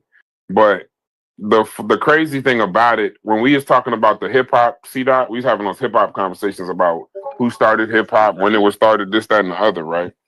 The one thing I noticed, you know how people be talking to you about one subject, but you just keep catching information on a whole nother subject where it was kind of depressing me, right? So every time they start talking about the black spades and all these gang members and the Puerto Ricans and the blacks at the time and who started hip hop, right? The only thing I could notice is the guys that was talking to me, I just stopped. And it's like I was having a out of body moment and I'm listening to them talk. And the only thing I could look at, because they started showing pictures of themselves. And the only thing I could put together, I think I told Logic this when he was talking about it. I'm like, yo, these little niggas was kids. Like when you start listening to the shit they was doing, they was throwing parties in the park and out 3 days in a row. Niggas was like, I was promoting the parties for 3 days in a row, this, that, and the other. So then I asked this motherfucker, I said, how old were you, bro? This motherfucker said he was 13 years old. So you started doing the math on these. I think the gang was called the Black Spades. I think that was the name of the Yep, gang at the time. And the that way was it. they was talking like, and I'm like, bro, these is children. These is young boys. Like these is not like old people, and they weren't 18, 19, this, that, and other. The dude Ron Savage was doing parties and promoting Zulu Nation parties when he was like 14 years old. see that Yep. that's why I just wanted to tell you, something, bro. That is in that history that he gives. Okay, that I can promise you that if I got other people on here right now that was in Zulu Nation that have left it, ain't none of us ever heard of Ronald Savage. Ain't none of us seen Ronald Savage. I never heard of a Ronald Savage till this came out in the New York paper. I never met Ronald Savage. But you wouldn't have heard of him. You was in Zulu Nation in 1990. He was doing this in 1979. Nah, but this is the thing. The picture that he paints of himself. You have people that say they're Zulu, but were you in a chapter? Or was it just because you were cool with some people and you carried some milk crates with some albums? Were you in a chapter? Did you walk in Apache line? Did you do A, B, C, D, E, F, G? Do you got lessons? Do you got that? You don't meet them standards, you were never the motherfucking member. You need to shut your mouth. Ronald Savage is somebody, he was around the scene, but he wasn't in the shit. Like he claims he was in the shit. I'm not trying to figure out whether the nigga was a Zulu or not. I'm just saying, yeah. No. I paint a picture because this is the next part is the important part. That part is just me venting and just saying, like, yo, he's just taking Aaron's head. The other thing is this, that this is the same guy who's in this Democratic Party, a politician, and he went trying to get this bill passed and all this, blah, blah, blah. He walked across the Brooklyn Bridge with the Zulu Union, which was people that left Zulu Nation, created Zulu Union, and marched with all these different people and all this shit, right? This same person was in Layla Wills' documentary that turns around and lies on Layla Wills, right? And he turns around and says he created Hip Hop Stands with Survivors. He turns around and then says that he was never molested. So why the fuck did you walk across the fucking bridge? Why the fuck did you try to get statutes of limitations passed in New York? Why'd you do all that shit? That shit right there is what pisses me off.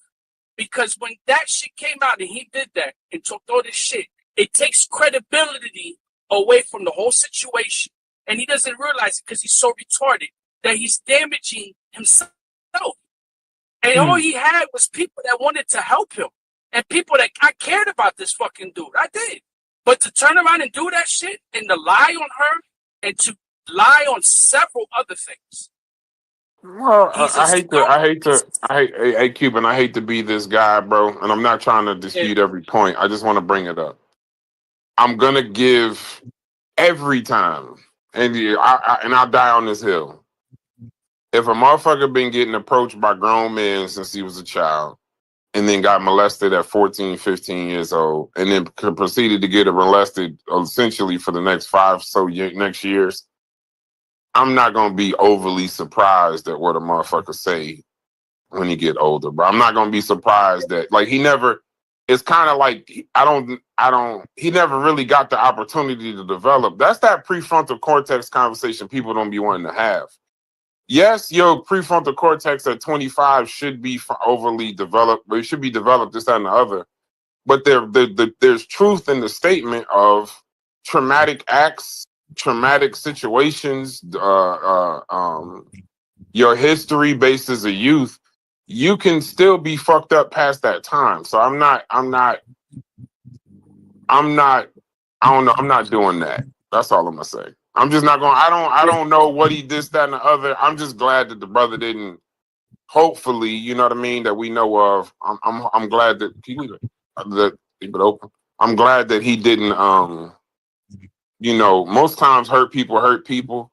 Hopefully, he didn't end up hurting people, and I'm gonna take that as a win versus any story, because I watched that Layla Wills documentary. Actually got vilified for the first part of the Layla Wills documentary, but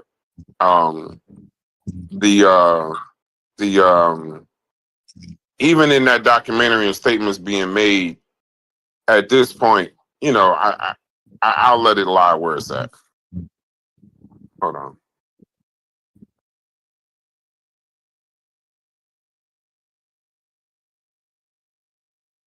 Took him back. No, Brad actually said it all when you said hurt people. And so if I seem overly passionate, that's why. Like, a lot of this shit ain't making sense. Like, there was I don't know. Y'all talking about a person who didn't get the fucking develop. Like, there's a reason why he's fucked up to this day. I don't know. It's just weird enough. It is weird, small as it is, man. But see that that's a picture that's painted.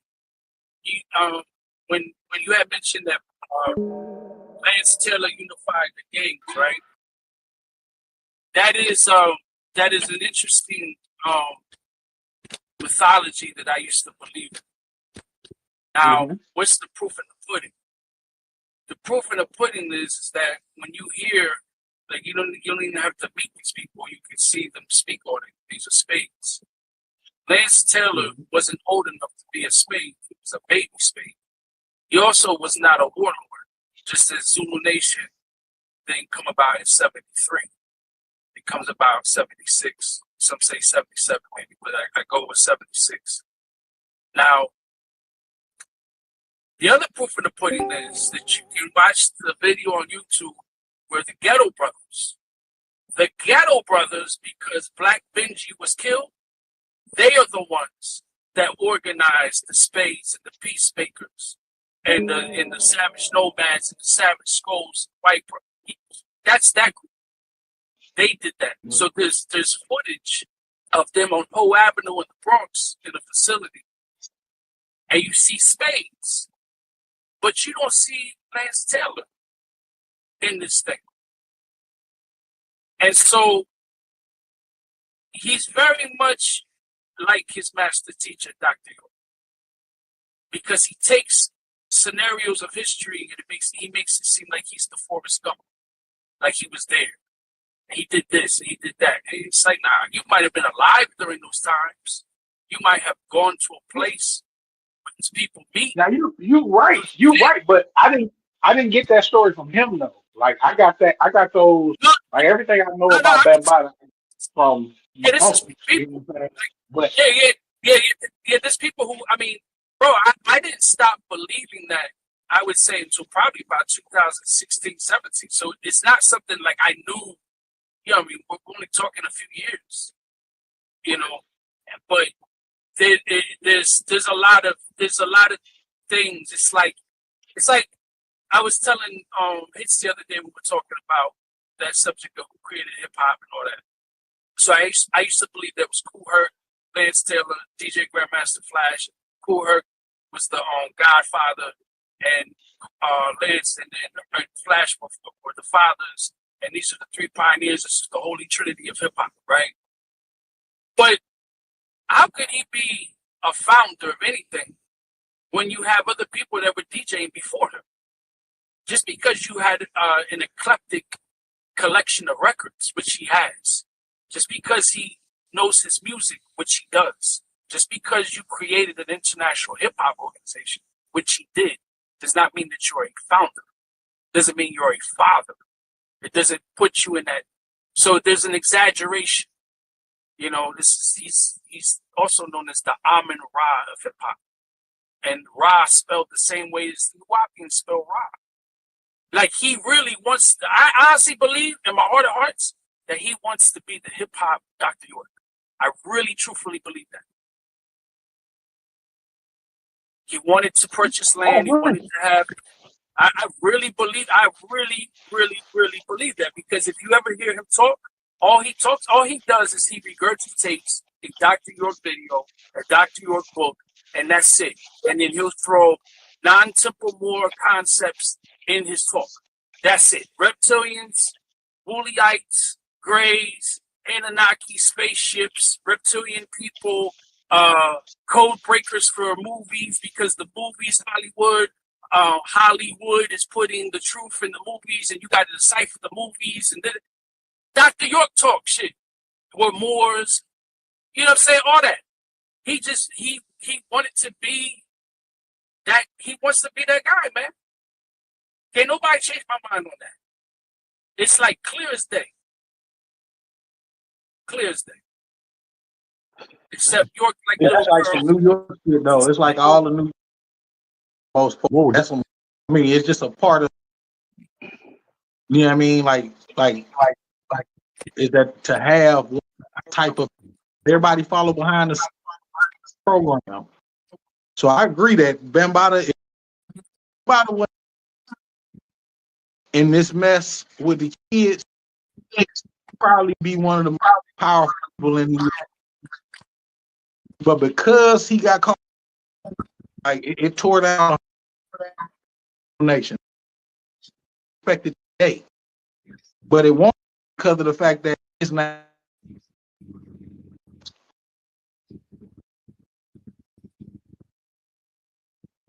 Can y'all hear me? I'm about to give y'all an exclusive right now. Never before heard information. Can y'all hear me, or do I gotta call back in?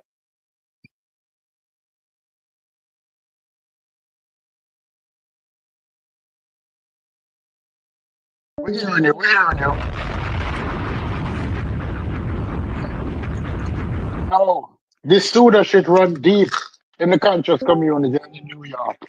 This is bullshit. Go ahead, Cuban. The floor is yours. All right, here we go. Boom.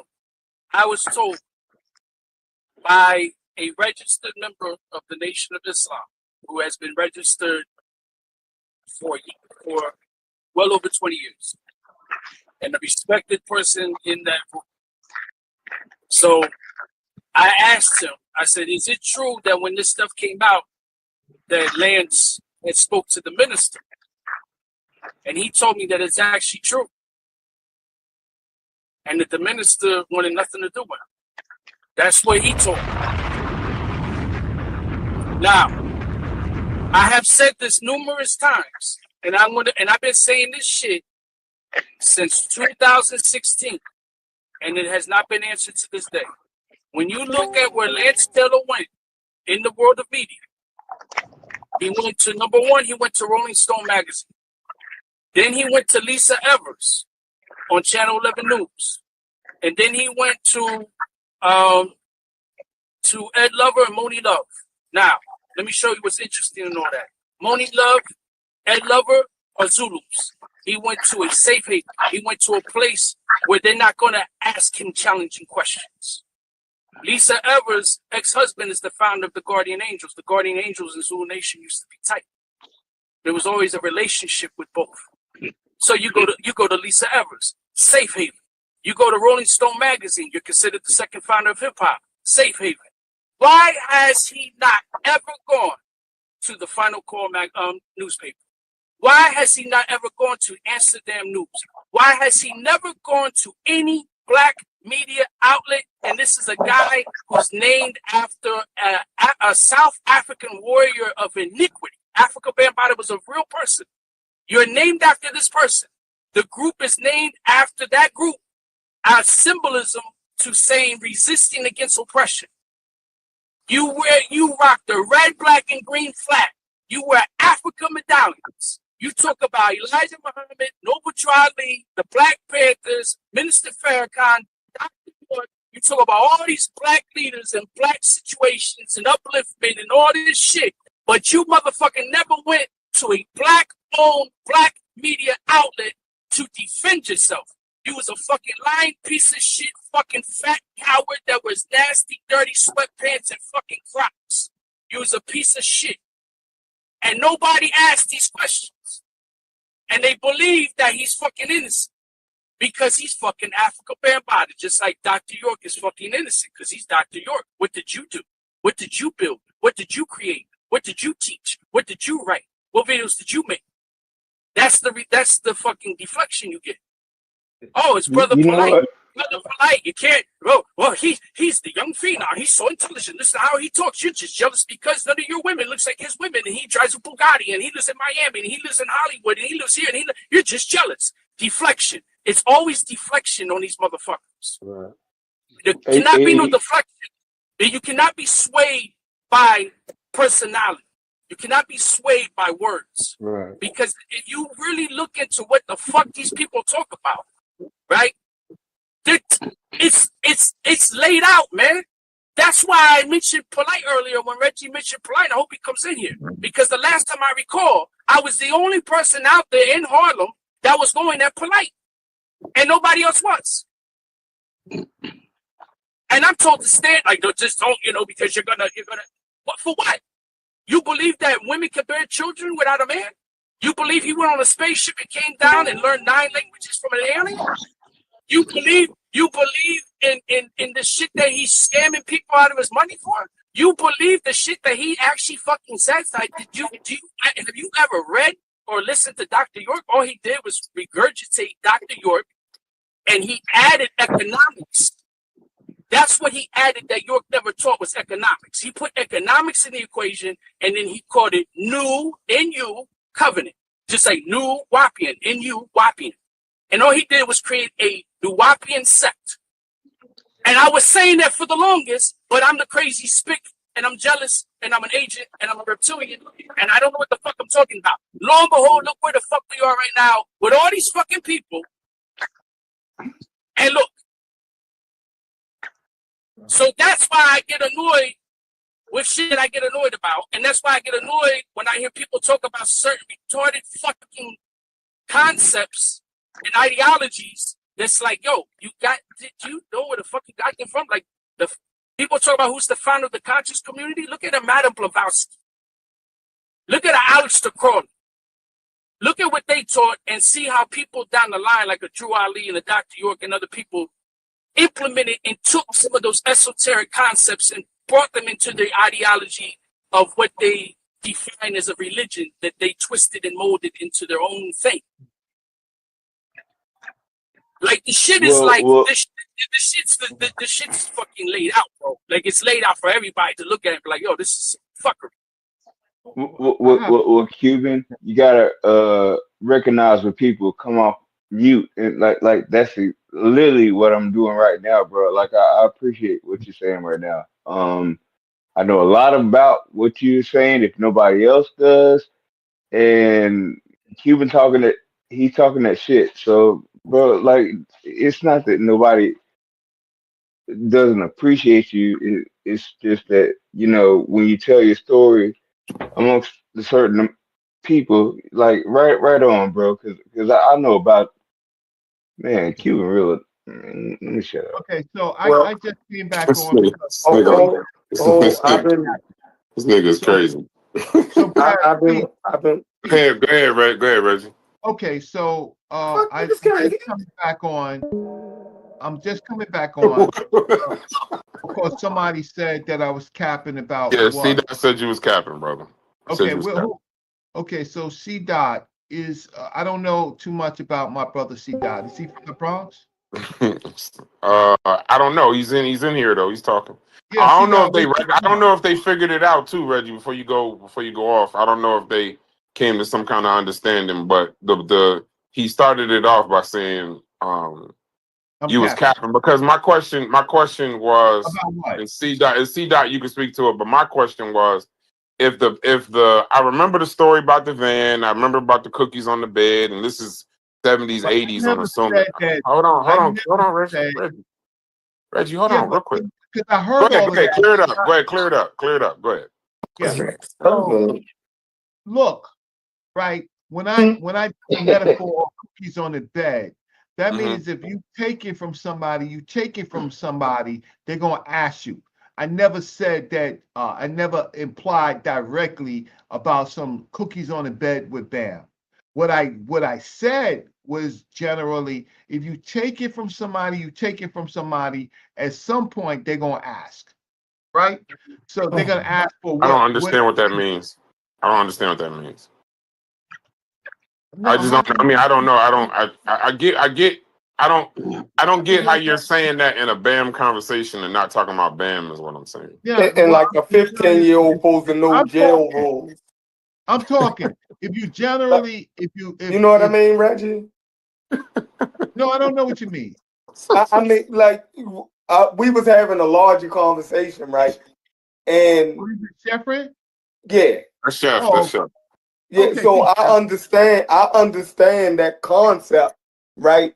But we're saying a 15, 16-year-old might don't understand those penitentiary concepts. yeah. So because my position was that in most communities, 16-year-olds have responsibility. And, in most situations that they get themselves into, from, I always thought that 16-year-olds are definitely, ain't just some innocent children who don't bear responsibility in the situations they get themselves into.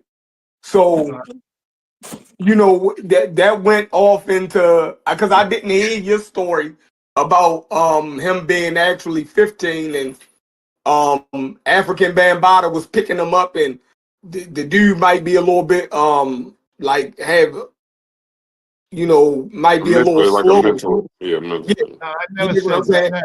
didn't say anything about that being about Ron having any mental problems at that No, they're not time. saying you said that. You're not saying what you said. No, that's what Hey, what was that's implied. what we So afterwards that's we read why. a we That's read why a I'm couple coming back excerpts. on. Because see, this is some of this talk can get people slashed and stabbed and killed, right? Who? By Wait, But who? don't have a I live, conversation then, Reggie.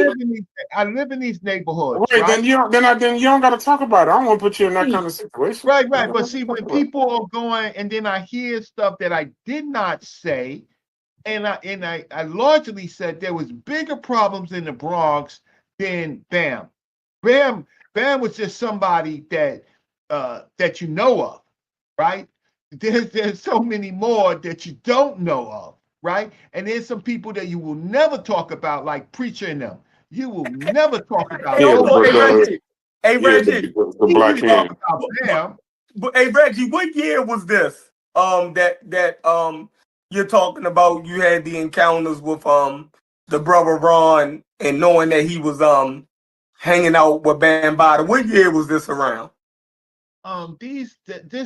This could have been when I was maybe 10th 11th grade. Okay. So you talking about like 1940, 49, 51? No, the Great Depression. No, so hey, Reggie. I'm just fucking around. Go ahead, Hey, bro. Reggie, so 15, 16 years old, right? Yeah. All right, so can you tell me, because we wasn't teenagers during that time, right? So I want to know that in the early 80s, late 70s, early 80s, what were some of the responsibilities that a 16-year-old would have had? Boy, you were down the hill if you can. I swear to God. In my neighborhood, we had responsibilities to our family, right? So, so some people had to get their asses in on by 11, 12 o'clock, right? Some didn't, right? But then we had neighbors, right? So whatever we was doing in the shadows, in the dark, right? Like because even Chef, though you I ain't shit. Was y'all looked at as helpless kids? Was a 16-year-old in 1980 looked at as a helpless kid who couldn't make decisions? No, the full-grown goddamn man. Thank you. Jesus Christ. Jesus Christ. Appreciate that. All right, go ahead, tell your story. Oh God, why you letting them do that, Reggie? Yes, we did. When your parents, your schools. Your parents expected, given the Y'all have circumstances. lost y'all's goddamn minds. Okay, y'all, you know what? It's hard for me to talk to people. No, go ahead, Reggie. I'm glad you told them that perspective Keep from talking, around that bro. time. You're gonna Because get you a know what? Reggie. Most of you wouldn't have made it out. Reggie. You're gonna get the response. Reggie, hold on. Before you crash out, just listen. When you say, sometimes when y'all say certain things, hold on. When y'all say certain things and y'all expect no one to actually blurt something out, you just said that a 16-year-old in the Bronx in the 80s was a grown goddamn man. Expect somebody to say something, Reggie. It ain't nothing personal to you. It's just it's a tough statement to accept. You know what I mean? That nigga had a job and 3 kids. Generalities. That's what you got to do. Stop with the You know, generalities. it's just a problem, you know. But go ahead, Reggie. Finish what you're saying. But don't be mad like it's personal. It's just what you A said. 16-year-old in the Bronx in 1980 could have got everything falls-wise. If he did something wrong, he could have got hurt. He there's responsibility that comes along. Yeah, I know. He could have applied for 16-year-old Social Security, a pension, all kind of shit. No, Go ahead, I'm Reggie. saying in your community, as a 16-year-old, especially in the hood, there's a lot of responsibility that comes with being a 16-year-old, yo. And we saying it's not. No, I think we're so far. Can get fucked up in the hood. I think we're so far away from the original point that I don't think we're saying that. Listen, I'm not saying. I don't think we're saying. I'm gonna go back to Reggie, but I don't think we're saying that nothing could happen to a 16-year-old in the hood. I don't think we're saying that that based on the decisions that a 16-year-old make, there's something. I don't even think we're saying that. I mean, that's obvious. But in the same token, Chef, on the show that we had, who the hell is that, bro? That's me. My bad. In the same y'all be having some crazy backgrounds. The Chef in the same show we had, right, when I was still in the other place, we had a similar situation in Newark. Cuban know what I'm talking about. We had a similar situation to this in Newark around, and we was like 14, 15. We threw that nigga down a dumpster chute. We had a nigga like him, that Bambatta nigga. We had a nigga like him preying on kids and all kind of crazy shit. And that nigga got set up and thrown down a garbage chute. So in the same token of like that wasn't a responsible thing to do. We should have called the police, or we should have done something. But we enacted that community that Reggie know about, Castle Hill, Brick City. In those projects, there's a communal kind of I don't know the word to use, a communal kind of, wasn't like that in the Bronx. a communal kind of, no, I'm just saying, Communal weirdness. like a communal kind of justice, right? Where it's like, we'll solve Communal it, weirdness. we'll take care of that. I'm just saying, in that particular case, everything y'all saying about the young man is true. But if Bambatta sent a cab for that young man at 15 when he was cutting school, and then he goes in and he takes him to his house and this, that, and the other, it's a classic predatory. What's the name? It's classic. That's a classic predatory story.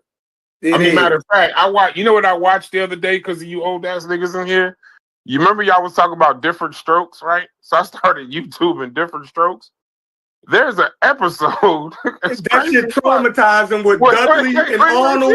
With the white man, that shit was traumatizing. Wait. So as I'm YouTubing, because I was YouTubing some of the shows I had never heard of. So my brother was like, YouTube. I still can't Arnold. watch that episode. My brother said YouTube Arnold, a bike store or some shit like that. Oh my God. And a sex abuse. He got them little niggas drunk.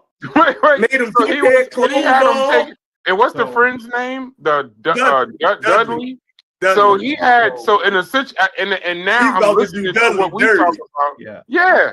And it was crazy. It was just kind of crazy. But go ahead, Reggie. You go ahead. And just so we're clear, the person that said you was capping is in here. You just on mute. So I don't know if he came to like an understanding. I don't think y'all got the same argument. I think him and Cuban kind of made it clear before you got in here. I don't know if he still thinks you capping per se. That's all I'm gonna say.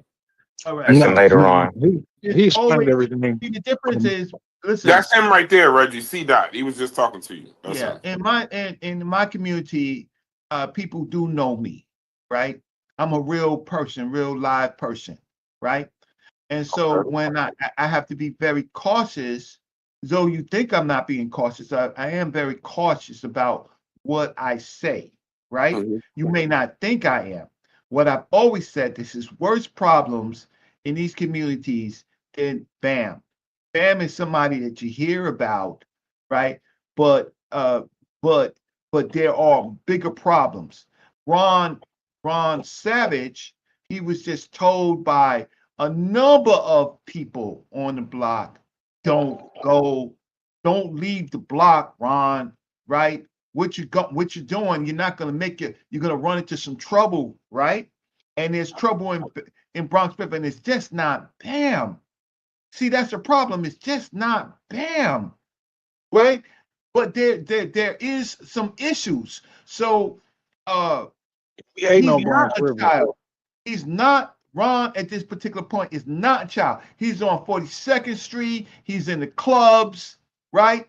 He's not a child, right? Wait, one is an underage person getting in the club. You got to pass two tests. One, you got to get the fake ID, and then you got to hold your water when you're coming through those doors, right? They're not going to have children, right, in these expensive clubs if they look like children, right? I'm talking about some of the biggest crowd receiving clubs in New York City. They're not going to have children in that. So you're going to have to hold your water. So you're not looking like a child and you're not acting like a child. But he's still a child, 15. Right. Yeah. Okay. So. No, I'm just saying, no, I'm listening to what you, listen, you could say he didn't act like a child. You could say he didn't look like a child. But I'm just telling you, at 15 years old, when BAM sent a cab for him when he was cutting school, he was going to school because he was still a child. He was cutting school because he was a child and ended up in the house of a grown man. Oh, he wasn't a grown, even if he was a grown man, listen, Reggie, even if he was a grown man getting into them clubs, yeah, he wasn't a grown man when he was in that house with Bambatta. No, but you got to understand, this is the thing, the bad picture that you're painting. Oh. Bam is an entertainer. Bam has he's a pedophile. Yeah, but he has lots of people in his house. There's lots of people in his house. Right. I don't doubt that. I don't doubt that. So this I hope Ron ain't gonna tell you this is the first and only time he's been in the house. No, we started this. He's cutting up. He's doing a whole bunch of stuff. He's doing what his business is. Now, watch this. Now, here's the problem. Here's the problem. Now, you go into a spot and you don't know, you don't see the people that you normally see. You're supposed to be tiptoeing backwards out the motherfucker. No, right? I fully agree with you, but not at 15 Oh, looking yeah, for because at 15 looking to belong, looking to be in a I'm just picturing this from a child. No, don't be fooled. Bee Stinger is mother effing Bee Stinger. See, I don't know what that means. You acting like this dude got clout. Bee At 15? Yeah. Bee Stinger got clout. See, you acting like he's just a kid. Y'all got it all messed up. Talk, Reggie, talk. This is Bee Stinger, yo. This ain't no, yo, when he's with Bam, when he's with them Zulus, he's a boss, dude. He's proud at 15. of them. At 15, 16, yeah. He's accepted. He wanted them. And yo, you can look at the people in the Zulu Nation. You can look at Hassan Campbell. He'll tell you. Just ask your question, Reggie. Reggie, hold on. Hold on, Reggie. Because you said Cuban's your man's, and Cuban is in here. See how this is? I like this little playground we doing. This is fun. Yeah. Cuban just said, wait. I brought up the same thing because in his book he states he was carrying crates and he was promoting the parties and this, that, and the other. Hold on. Yeah. But Cuban just said that what you just said about Ron Savage, what you just said about him, Cuban said that he was fronting and that the Zulu Nation didn't look at him as anything. That he was just like a motherfucking like a lackey per se. That's what Cuban just said. So which one of y'all was cat? Is there that big of a difference between when somebody say a grown man and other? So who's capping? Somebody capping. Adult? This is like two totally different concepts. Yeah, somebody capping. Because now you saying he was a boss at 15. Cuban wasn't there though. He admitted it. Grown man talk about y'all got it all messed up. No, it ain't us, Reggie. Even if we got it all messed up, at least we're trying to figure it out. Cuban told us he wasn't shit in the Zulu Nation from people when he was in the Zulu Nation that was there during that time that Ron Savage was in there. Okay, so he told us that he wasn't shit in the organization. So now, and what organization has a 15-year-old fucking boss? Yeah. So a gang. See, you know, Chef, I truly don't. I got so much love for you, but there's times I truly don't like you. You want to talk like a gang is a well-oiled machine. Yeah, nigga. Listen, the way Cuban described it, this is a fucking not. Cuban was not dead in 1979, 1980. Okay. I mean, what did I say to that? Okay. Shit, all right. So Cuban was capping. Go ahead, Reggie. No, it's not that Cuban is talking to, see, there's people will talk about people, right? Later, right? No, did they respect him in there? They have their own internal ranks. In the Zulu Nation, you better know how to fight, right? There was no punks there. Little Ron was a little light. However, outside of their internal pecking order, right? When he came back to my block, right? He was motherfucking Bee Stinger, right? When he came out, now what they did inside and what they said about him, that's another story. Because there's pecking orders within groups, right? But when he came back to our block, that's another story. We knew he was protected, right? We knew he was protected. We knew he had Bronx River stats. We knew that if we went to the wrong place and had problems with somebody like the Zulu Nation, we get stomped out. Now, so what Malik is saying, I'm not going to cross him. It's just that I lived during that time period. I knew these people. Okay. So I got to put some respect on Bee Stinger, right? because he was part of that group. He was being protected. He was their people. Now, internally, look, internally on my block, you're going to have a couple of people that say something about me. Boy. What's the old boy shit? I don't know, bro. Don't get distracted, bro. Don't get distracted. Bro. A lot of people in here know you. They know you're easily ready to go the fuck off. Just don't get distracted. No, I just think that. I gotta ask you. I want to ask you about your Bronx River experience, bro. You know what I'm saying, Reggie? You know what I'm saying? I want to ask you a little bit. That's the person that said you was capping right there. There you go. Yeah. But the reason I said I felt like what you were saying was capping is because obviously you actually reiterated and cleared it up a little. Because I thought that I heard you say earlier that talking about Bronx River and everything and how everybody already knew. So that's what the thing was. It was like everybody already knew about Bam and we had the so that's the reason why. third. And I was like, hold on. What part of Go you? ahead. So one, you asked me a legitimate question. I respond. What is my history around Bronx River? Right? None. I stayed in my own projects, my road projects, Sackworms. Right? I stayed there. Bronx River for me, that was a no travel zone. Monroe High School, no travel zone over there. Right? Why? Right. If we had some problems, we meet each other in Parkchester. Right? But you don't go to their projects and get stomped out. You don't do that. That's real. The Army. So that was a no travel zone. But did I go to what's the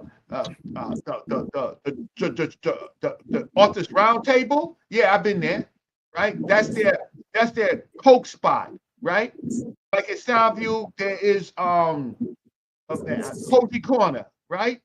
So did I go to those spots? Yeah, just a cab ride there and a cab ride back.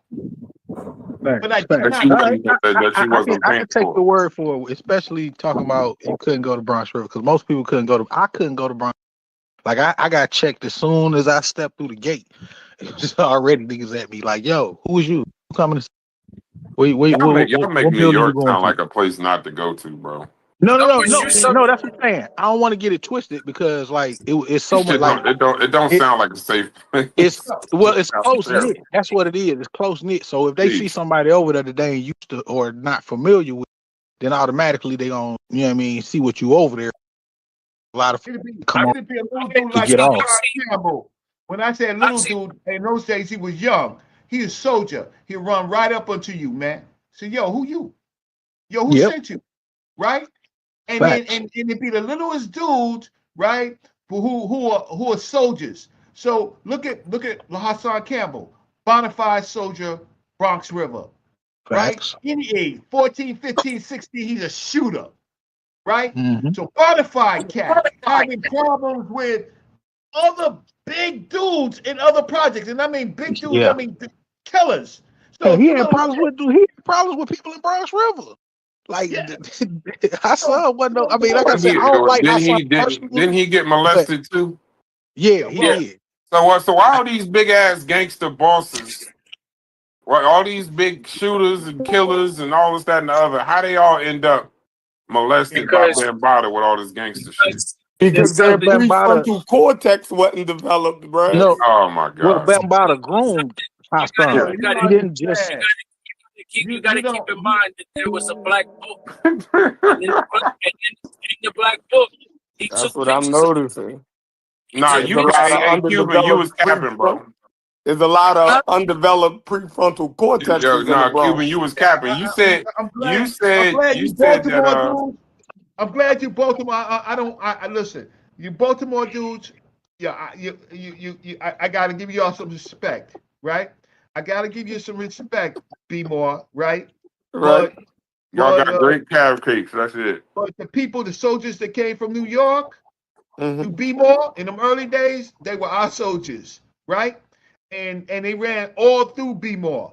B-More changed now. Did they die? Did they die? Eventually, Eventually, Did they die? Niggas said they ran all through you niggas. Right. Only stories you hear about New York niggas here is getting their motherfucking wigs twisted. It sound like New Yorkers grabbing crab cakes and sunning you Baltimore niggas. No, and they was grabbing back crab down the and getting their turnpike. asses back up 95. That's what the fuck they was niggas was doing. eating crab cakes, laughing at you niggas all the way down 95. Grabbing crab cakes and kids. That's Niggas what they that were get doing. some pit beef Crab with a cakes and Yankee fan kids. and laugh at Right. you niggas going down the highway. Listen, we can't do nothing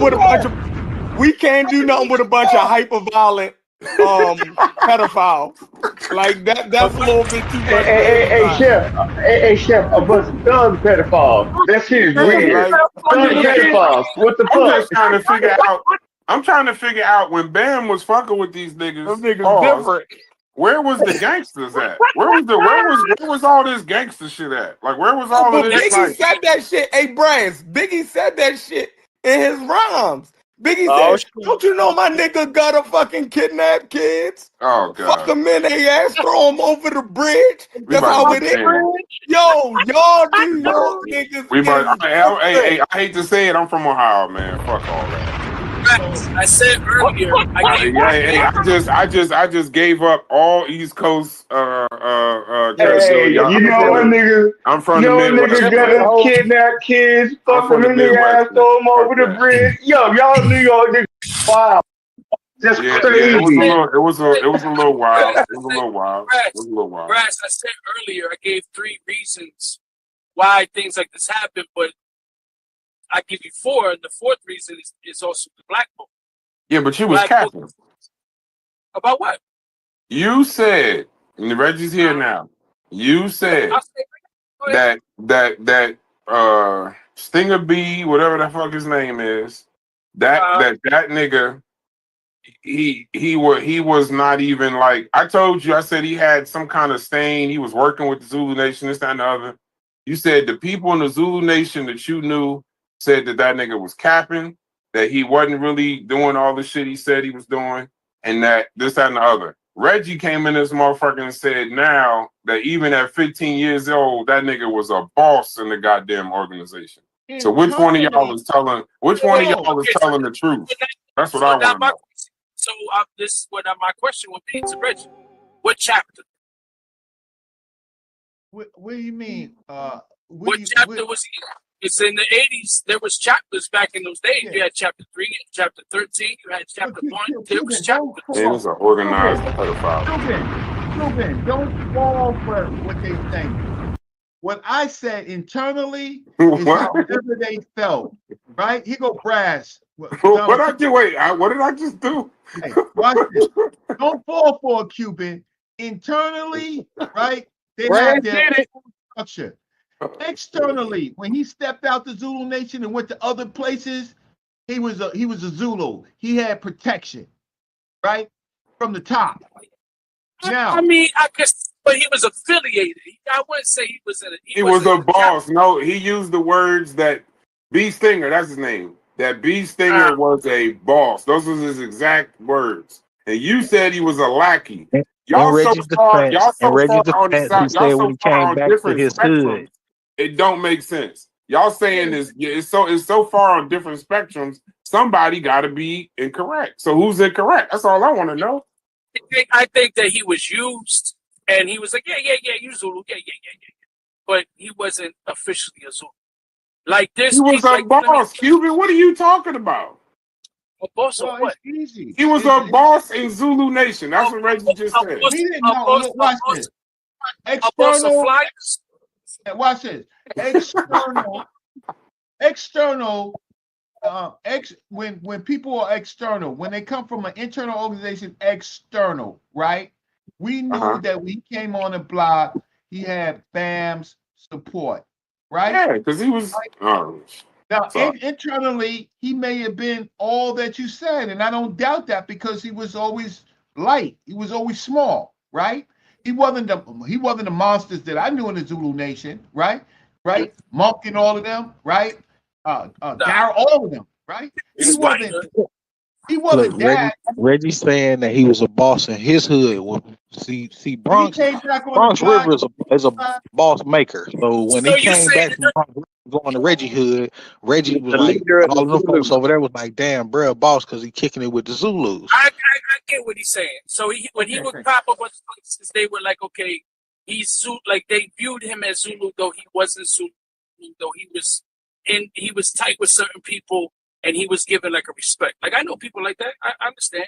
But Well, now like that y'all got your story together, explain to me how just like I tell them right to their face.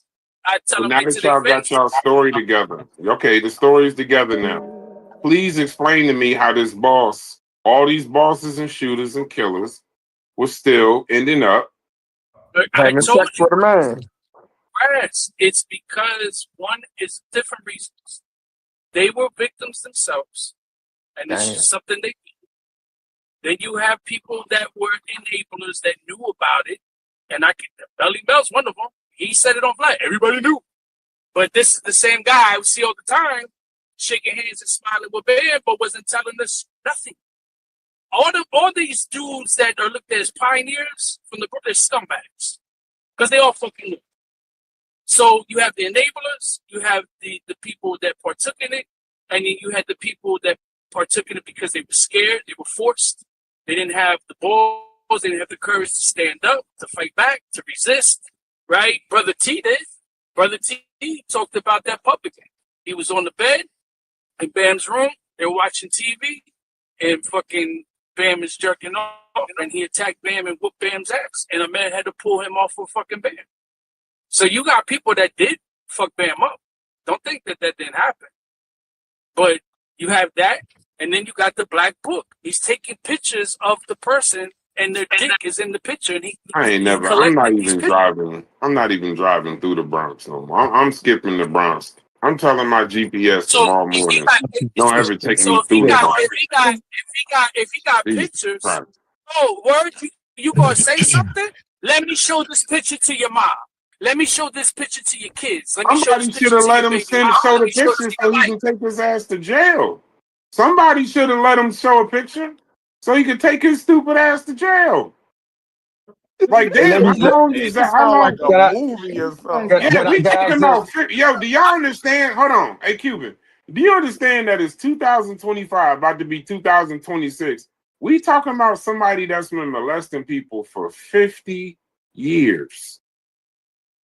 And he ain't seen the inside of no jail cell for none of this shit. No. Some people don't got the courage, bro. I gotta say the Bronx, the New York took an L on this one, bro. No, they taking New York took an L on this one. Somebody had to die. Somebody, ain't nobody dead, ain't nobody in jail. New York take an L for this one. That's my verdict. That's my verdict. Reggie, I love the Bronx, Reggie. I do. New York took an L. New York took an L. If he been doing, hey Reggie, if he been doing this for 50 years and he ain't dead, he ain't even been in a courtroom to go on trial for this shit. And we got Diddy for doing some shit in the 90s. This nigga been with kids since the 70s, and he ain't even touched the inside of the jail. Come on, bro. Here's the thing: is in Bam's book, most of the people that's in the majority of the people in the book, almost all of the people in the book are not. You should tell on that nigga, Reggie. They all grown men. They all grown men. I mean, when I mean grown, I mean they over 18, 19, right? But they in the book, right? So you only when it came to Hassan that I realized that Bam was dealing had issues with young people. With Ron, believe it or not, we didn't really know what happened to Ron, right? Until Ron came out and told it out himself, because we don't do that, right? So then I'm like, oh wow. Then but I knew other people that went there, right? I knew other people, some real cats, right? That I would say, shit. They told me to my face. They told me directly when this stuff came out. They said, yeah, we had a similar problem, and and man, but it's personal, and keep your mouth shut, right? And these are people that I grew up with, right? And I guess Malik know some of them, right? From some of the stories, right? But you never hear it out of my mouth. It's just that Ron told his story. Ron told his story. Now, for the most part, Bronx River was a place not to go, right? And we do know that there were some problems, but it wasn't just Bam. That's the problem with you're making it about Bam. This is a whole environment. Yeah, it was an epidemic based on what you're saying. It was an I try to epidemic. tell you how many young girls got raped in the projects. Nobody care about the girls that got raped in the project. You don't care. You only care about a few dudes that got molested. You don't care about hundreds. Hey, Reggie, we're not talking about a few dudes. We're talking. Listen, we did the math, Reggie. The man was in the Zulu Nation, right? He's had this shit since the 70s, and we're talking about 2025. I don't think he just started with Ron in 1980. So we talking about 8-9 years before that. Right. Hold on, Reggie. He's driving around in a van. I done heard from multiple people now on this conversation. He's driving around in a van, fucking like picking up kids. No, I never heard that shit. Yeah. Who said that? Who said that shit here? C-Dot just said that too. And it was said, wait, and it was said on that. Hey, but Brad, we keep talking about the kids versus on that this. hold on. On that Sarnetta show they did with Doggy Diamonds, they said it on that show too. That he was driving around in a van picking up children. Yeah, I thought you said that's what Reggie said. No, hold on. And then Reggie, on that show, after that was brought up, that's when you said, and to correct anything, I don't just understand the spirit of what I'm saying right now. I'm gonna do a chef. On that show is when you said you went and told your brothers, right? And the brothers basically told Bam or made it clear, just don't do that shit around here. Now correct any literal words that I'm saying, but that's what Hell no. Nope. Nope. I ain't have that power. Nope. That's not the case. Wait, you saying you didn't say that? No. You didn't say, Bam, don't do this around here. Right? No, you said you went and told your... Wait, hold on. You said that on Sarnetta, Reggie. Wait. You said that your brother, that you told your brother, and basically was like, don't do this shit around here. Yeah, that your brothers told the nigga, just don't do that shit around here. You said that. You have to play it back to see exactly what I said, right? Because let me tell you this, right? Now, when I want to get back to Ron Beast thing. Okay, go ahead. When I want to get back to that, because he was part of the Zulu Nation, if he had problems in Castle Hill and to be in the Zulu Nation, the Zulus would have come up to Castle Hill. There would have been a block neighborhood fight, and that's happened several times. Right. So we already knew that if there was a Zulu, it could trigger problems, right? That we have to account for, right? So when I'm saying that these things that he was representative of the Zulu Nation, in fact, we knew that, and we've had some problems. And Bam came up to the Bronx. Came up to Castle Hill to fight, and they settled it with a one-on-one between Bam and Malloy. But Malloy bested Bam, right?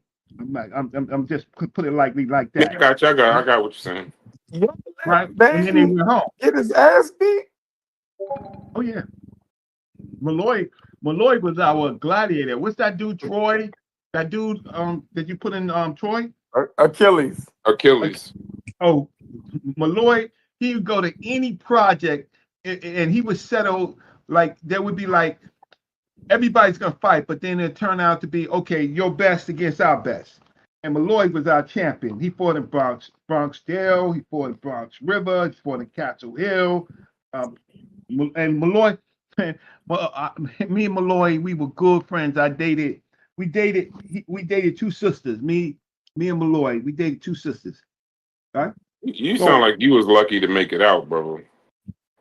You was Them lucky to niggas make in it out of gang there. wars. Yeah, you was lucky. You might have been lucky to make it out of there, brother. Yeah, I don't think You you know. watched Bambatta take his first L.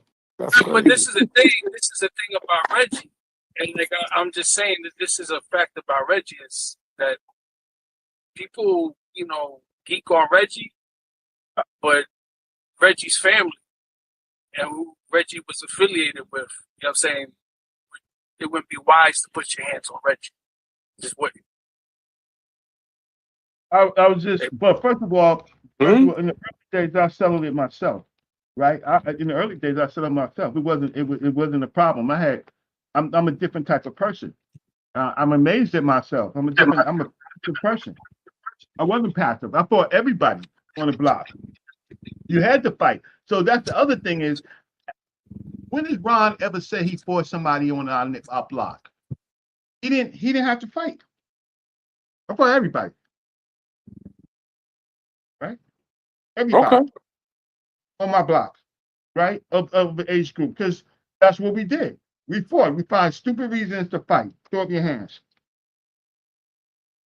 Ain't you eating a chopped cheese, Reggie? No. Why you ain't never fight Sayonara?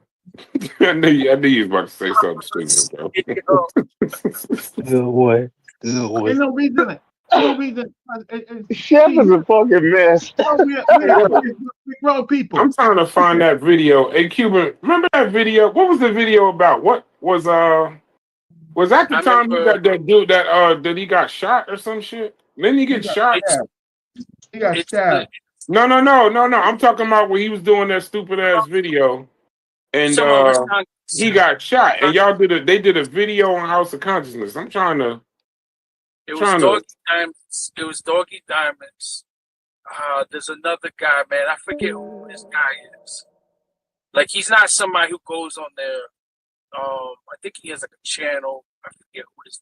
But it was a few people. Reggie was on there because I believe. Because that's where I heard the cookies on the bed. That conversation, Reggie. When you said, yeah, that's where I heard that shit from. Doggy Diamonds got pissed at Reggie on that live. Right, when they was yelling at each other. Y'all remember the conversation? But I don't want to misquote him, but that's when that whole cookie shit, that was something Reggie said on that show. Maybe I don't understand what he meant by it, but that's that show. Yeah, but, like how you framed the cookie analogy, Reggie, it came off like, well, put your hands in the cookie jar, so you get what you get. Like that's how. Like it was just that's like, oh, metaphor. well, like, you take it. But it was very. It didn't seem like you was making a metaphorical conversation. It made the way you were saying it. It made it seem like you were saying that's like he was doing it. Like he was doing that. Like if like Bam would put cookies on the bed and shit, and then like a motherfucker would take the cookies and. What do you think? What do you think is supposed to happen? But no, I get what you're saying now. Bam is a businessman and consensual person. He was a pedophile. He was paying a bill. No, I mean, maybe he's all the things you said. As long as you finish with, he was also a pedophile. Here's the thing: is Hassan made the case, and Ron made the case. Outside of that, I didn't know about Ron. I didn't know about Hassan growing up. He was just one of the soldiers. I didn't know about him. He was younger than me. But if he said that and he makes the case, then okay, fine. And Ron Savage. But I can't say directly, right? Besides him, I didn't know anything else. No, I got you. I know most of the people is consensual. Hassan is somebody. But if they kids, it's not consensual. That's still the same. Now we going back to that point. I don't know. Well, maybe there's Reggie. Just look. I get it. When you grow up there, or you grow up someplace like North Jersey, right, or Philly. Please don't bring up North Jersey. You grow up very fast. You're confronted with the realities of life, and you see a lot of shit that you should not be seeing and probably never see in your life. So it changes the mentality of a child, and they grow up faster. However, they're a child. And there's no justification that at 14, 15, 16, 17 years old, a grown man is having sex with him. Even if the child says, you know what? Yeah, I want to do that. It don't make it right. It's like if a 15, 14-year-old goes and says to the guy selling crack, and the crack, yeah, I'll sell you the crack. Okay, I want to smoke crack.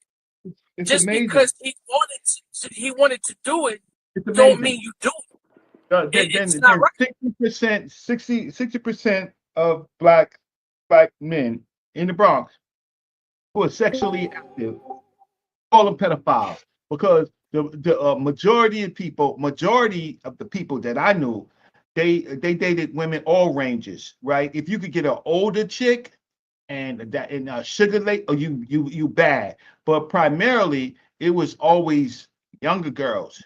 It was always younger girls. Like you in the 9th grade, 10th grade, right? Right. It was almost always younger girls. And then the funny thing is the younger girls was getting paid. Right. So look, that's why I'm just trying to say, I'm trying to be real about this, right? That in like let's say 80 to 86. Look at this, sex, money, and murder. Why do you think they call them sex, money, and murder? You think the sex was with man? No, I don't know. That's a dangerous crew. Hey, listen, Reggie. It says I just did a quick. Hold on, real quick. No, I was gonna say that's who Reggie's his family is. Yeah, we know that. He said that before. I know that. Yeah, he know that. But so it says Ronald Savage was his first accuser.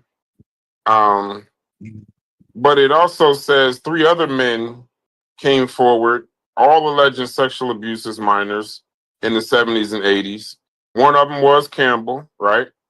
2 others gave anonymous interviews to the New York Daily News, and they all have the same profile. He was using mentorship and hip hop community access to prey on young boys.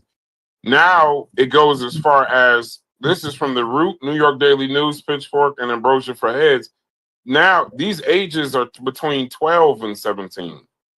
So there's a civil lawsuit that he abused him from 91 to 95 when he was 12 years old to 16. So this is, he has over, it says now he has over 20 something accusations from starting 1975, ending in 2000. They say even Bambatta, it says May 2016, under public pressure. It said at first the Universal Zulu Nation denied everything, called the accusations character assassination. But in 2016, the group issued an apology to all those who have been hurt. Several high-ranking members, Lord Jamar KRS-One, made public statements, beginning with support but ending with condemnation, causing major splits. And eventually he was quietly removed from leadership, and he remained associated informally for a while. And they're trying to get a case now. They're working on a case now. Who stepped down from membership? It doesn't. It says in 2019 he was quietly removed from leadership, and he has remained associated. He has remained associated informally for a while. Yeah, they're talking about Lance Taylor. That's not true. He is still the head. Like that video where you see them sitting down on the couch and shit, and right? Nah, he owns the logo. You can trace his information back to taxes and all this. He owns the logo. He owns the name, right? So even if he's not visible, he's there. You understand? Like they have hierarchy. You have Supreme World Council, and that has to run through Bambatta. You have World Council, that has to run through Supreme World Council, which then has to run through Bambatta. Like he's not some obsolete dude. And if you go on their website, you can clearly see that they've updated their website. He's still on the website. It's still the nonsense they talk about on the website. So no, he didn't go nowhere. That's Cuban, can I ask you a question? Yes, sir. For $24.95. Does Bambatta, does he have a lot of money? According to his net worth, when you look it up, he's at $6 million. Right now, I don't know what he has. Those are never correct. I'll tell you this much. He got money, right? Now, is he Jay-Z money? Is he not? Is he like, no. Okay, but he got money. And I know somebody that is a victim. And this person, after I left, and I've seen him personally have Bambatta's debit card, and I've seen Bambatta give it to him and other people. And this person was stealing, he was using it, but then also taking money. So you got a lot going on, Cuban. He admitted to me some shit to somebody else that is true. He was like, yeah, he's like, I took 60,000. And but they cool. They cool. Did he still live in the hood, in the project? Why are y'all so fixated? I can't understand. No, it's just that was no. Just so we're not fixated on that. That was they're cleaning up something from a previous conversation. Also, we could definitely move on. Listen, That's trying to sort something. The Bronx has some serious problems, right? But we don't know. But and also, Reggie, Yeah, we don't know these. We don't. Yeah, but we don't know all these people. I would dare y'all to talk about Preacher Crew like y'all talk about. You talking about the black? You talking about the Black Hand? Yeah, the Black Hand. I would love for y'all to talk about them. And I bet you get quiet too. Well, I don't know anything about them, but I wouldn't be. concerned. I wouldn't be concerned about. Hold on, just so we clear. A bunch of old ass pedophiles. I wouldn't be concerned. Like I know you would be concerned. I'm not doubting what you would be. But yeah, but me from where I am, I wouldn't give a damn. The nigga was on BET talking about bank robberies and shit. So if he's upset with me, tell him to get off TV talking about the Black Hand and what the fuck they was doing. Yeah, what I would say is, see, you know what? How can I say? But Reggie, let me ask you something. And this is my issue within the conscious community when it comes on this subject. I'm not in the conscious community, but go ahead. Reggie, you're definitely in the conscious community. You house of consciousness. Oh, shit. You're not in the conscious community. You in the conscious house. I have to say this. Bro, that nigga chef is retarded. You one of the founders, Reggie. No question. No, you might not want to be. Hey, now you might not want to be, and I can understand that. But for you to try to tell us that you ain't in the conscious community, I don't even think you believe the words coming out your own mouth right now. Reggie, you own the land, Reggie. Like you got the land deed. You got the land deed. You passed out membership cards to the conscious community based off what I know. Right. Niggas you can't even get in the conscious community without talking to Reggie first. To get through the conscious community. You the gatekeeper. You the gatekeeper. You not only do you know all these people in the community, you the nigga when niggas need information on Dr. Ben and all them other people, they go to you. You the one who knew Dr. Ben personally. Yeah, you knew him personally, but you ain't. God damn! Hey, Reggie, they making you the agent. You took Jabari on his Hey, Reggie, you so much of the conscious community, you could tell when you walk in the room, you could tell Sarnetta, get your ass up so I can sit right. Hey, you know what? He probably could. Hey, you could tell anybody in the on any panel in the conscious community, you could go on that motherfucker and tell them stop talking. Right. Hey, brother Reggie, stop talking. You got pull in this bitch. You got my respect. I know that much. I ain't gonna let you do that, Reggie. You put in too much work on that shit. You ain't in. I like to address not because I'm part of the conscious community, is because I'm a real person that did real stuff, right? And so the conscious community, I just have to check a lot of what they do. I check a lot of what they do, but I do real stuff. I'm a real activist. I'm real. No question. No question. So yeah, I could tell them to get up because I'm like, what are you talking about? Who'd you know? Who'd you know? Right. Who'd you know? Like, get what are you talking about? It sounds like you was a boss. You a boss of that motherfucker. Bro, you in every video, any video, you in every video, damn near from the beginning. No. You ain't in the conscious community. Make that shit make sense. Hold on, Brad. There's one video where Reggie looked like he had to be in his 20s. It was an old video. I promise with the suit. Reggie was looking nice, boy. Nah, with the suit on. Reggie like Morgan Freeman. Reggie On always 125th? looked, when Reggie was 16, he looked exactly how he look right now.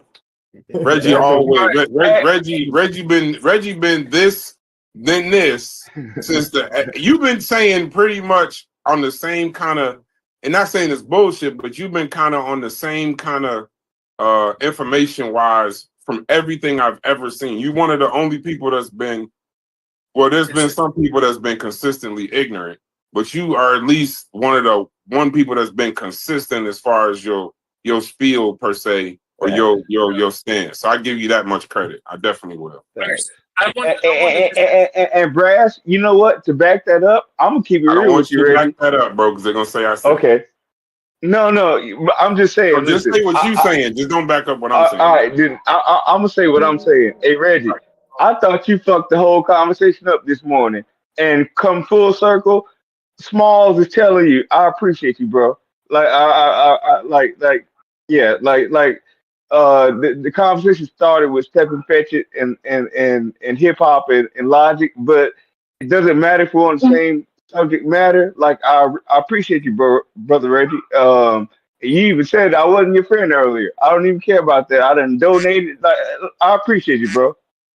I just want to address something. Can I address it? Can I address this? Yeah, go ahead. No, hilarious, bro. Does anybody got anything? Oh, you know what I'm doing. Hold on, boom, ching. Here we go. So, this is what I find interesting in this conversation of pedophilia, is that number one, I cannot comprehend being fearful of the most lowest of the low of criminality. Pedophilia and rape is something, there is no justification to it. You can justify a killing. You can justify stealing. You may have had to kill the person in order to live. You may have stolen in order to eat, to live. But to rape and to molest, there's no justification, because there's women and there's men out here that would want intercourse, that you don't have to do that, and they're of age. So there's like no justification. And the thing is like, what I don't get is, why should anybody be fearful and silent? I don't care how many of them are, how tough they are. How the hell can we sit here and say we got to be careful? No, they need to be careful, especially when there's certain things that some of us say we stand on as far as principles. And the last time I checked, Brother Reggie, and I'm saying this not to be disrespectful, but the last time I checked, you have promoted Kemet so much. You have talked about Mayat so much. Where is the Mayat? Where is it at? You talk about the Black City Clan. Where is the black power at? When you are molesting black children, that's kind of revolutionary. That's not black power. There's no empowerment to black people at that point in time. A person has been manipulated, deceived, and corrupted. Damn. And they're gonna have problems. And then we're gonna talk about Black Power City Plan, and we're gonna talk about Black Power and Dr. Ben, and we're gonna talk about Dr. Khalid, and we're gonna talk about this, and this. If Dr. Khalid, and you know him better than I know him, if Dr. Khalid was alive during this whole Dr. Pork shit, polite, Bambatta, this is the same guy who told Bobby Hemmett to his face, brother Bobby, I love you, but you got to stop teaching the bullshit. This is the same guy who said, I'm not believing no end that says he's from another planet. Right? This is the same guy who made these comments about Dr. Pork at the New York Youth March. It's the same man who told me at the dinner table to my face that end is crazy. Right? So you can't sit here and say, let's be quiet. Let's not address these things. Because these are the youth. Some of us have children, and if we don't have children, what about those children? Where's the empathy and the sympathy for our children? Like, who's gonna say something? At least say something. It isn't. If you're not gonna kill them, if you're not gonna beat the shit out of them, for God's sakes, we can't say nothing. Like, I can't comprehend this shit. I've never been able to comprehend it since 125th when I'm being told. Hold on, no. When I'm being told to be quiet about Dr. York, how? How? I want that question. How? How do you stay quiet about that? How do you stay quiet about a polite? How do you stay quiet when these are individuals that are supposed to be teaching black people in particular and the upliftment of black people? But then we have counter-revolutionary action that is contrary to the cause. How? It is oxymoron. It is destructive. It's wrong. I'm not going to be motherfucking science today. I die about Dr. Port, Mikey, Bambatta, and don't. This is my finishing point. When you make these addresses, these statements, it's then said, well, what about the Catholic Church? The Catholic Church isn't the conversation, but we could talk about the Catholic Church just like we could talk about the Jehovah's Witnesses, who has more child molestation than the Catholic Church. We could talk about the Hare Krishnas. I have no, I'm limited to the conversation, but what was instilled in me was our youth is important. Wherever I look at, whether it's religious, whether it's spiritual, or whether it's political, children are always important because they are the future. We don't have sound right children. What are they going to be when they grow? How are they going to trust us? I want to be old knowing that this person's not going to kill me because they're like, man, you didn't help me when Mr. Thomas did such and such to me. You stayed quiet. I'm not staying quiet about that shit. That shit's wrong. Let that shit be known, man. Now, I'm not saying go and name drop victims because that I won't do. But I damn sure have no problem name dropping enablers that I knew that these fucking scumbags were doing this shit. And there's a lot of them. There's a fucking plethora of these scumbags. Hey, Cuban. That's all I gotta say. Part of the reason why people got to be quiet about it, and now I got to quote my brother Corey. I don't even think Corey in here, but I got to quote brother Corey. Is how else you think the grift and the snake oil gonna get sold? You got to stay quiet. If you really actually took a fine tooth comb or a microscope and put it to the conscious community, your ass will run away. So for you wouldn't be buying dumbass debates and listening to motherfuckers fuck up shit and all this, that, and the other. When you actually look at it and you like, wait a minute, Dr. York got a big ass hand on the whole conscious community. And then you look a little further, now you're like, wait a minute, Bambatta, look a little further. Fucking Bobby Hemmett, look a little further. Nature Boy, look a little further. Brother Polite, look a little further. Dr. York. Like you just, if you actually, you can't, it has to be something that can't be talked about in order for the shit to continue 50 years. In order for the stuff to go from 1970 to now 2026. And you got motherfuckers that's teaching you shit that got direct connections to Dr. York, teaching you shit that got direct connections to Bobby Hemmett and all of that. Like it is a reason why, I understood when Reggie would say shit like the Polite, and Polite was the motherfucking the superstar of the community at one time. He was like a direct child of fucking Dr. York, damn near. And then turned around and did the same shit, and everybody act like they were surprised. Right. The only way you can get away with some shit like that is if every time you bring up Dr. York or you bring up the video or a Polite saying fucking, I don't care if you molested 100 kids, you still be my teacher. You gotta act like that shit don't exist in order to go buy the debate from the nigga later on. You gotta ignore motherfuckers telling you about Polite fucking with kids, then booking a nigga for a debate in the same year. Like it gotta be, that's how abuse and shit happens. They don't talk about it. How you think it happens in the black community or any of these communities? That uncle. We talking about fucking Bambatta. What about the uncles in the black community that's been fucking with everybody in their own family? The family still be inviting this motherfucker to Thanksgiving and Christmas and family reunions and shit. They don't say a fucking word till somebody say when they say, hey, where's Mark? No, I don't want to say because niggas know Mark. So a name that don't nobody know. Where's Billy? and motherfuckers be like, "Oh yeah, he over there with Uncle Purdy." Motherfuckers start scrambling. Hell no, go get no, hell Uncle no, Tusterfield. Yeah, Yeah, Uncle everybody start running Tusterfield. and freaking Yeah, out and shit. Oh no, right. we can't leave that motherfucker. Hell nah. But they'll Yeah, still, niggas know this, better that, and than. other. So that's how that kind of abuse happens. That's why you got to speak for the victims rather than saying shit like they knew better. You know what I mean? You got to At 16. At 16 though, Brass, because I ain't even talking about this conversation. I'm saying that kind of shit happens. You got baby mothers. You see these stories, right? And I ain't talking about just black people, just people in general. You see the stories of, the baby mother with the boyfriend, and he fucking with the daughter, and then the daughter tell the baby mother, and she telling the daughter like, you walking don't say around nothing. here in shorts and all kind of wild shit. Right. Yeah, you got to those kinds of conversations. You can't talk about, or not. You can't. That's how they're allowed to exist. That's how the shit's able to go on. That's why you get a Ron Savage. I don't doubt that the Zulu Nation was fearful or gangster or whatever the fuck, some kind of criminal organization that was to be feared.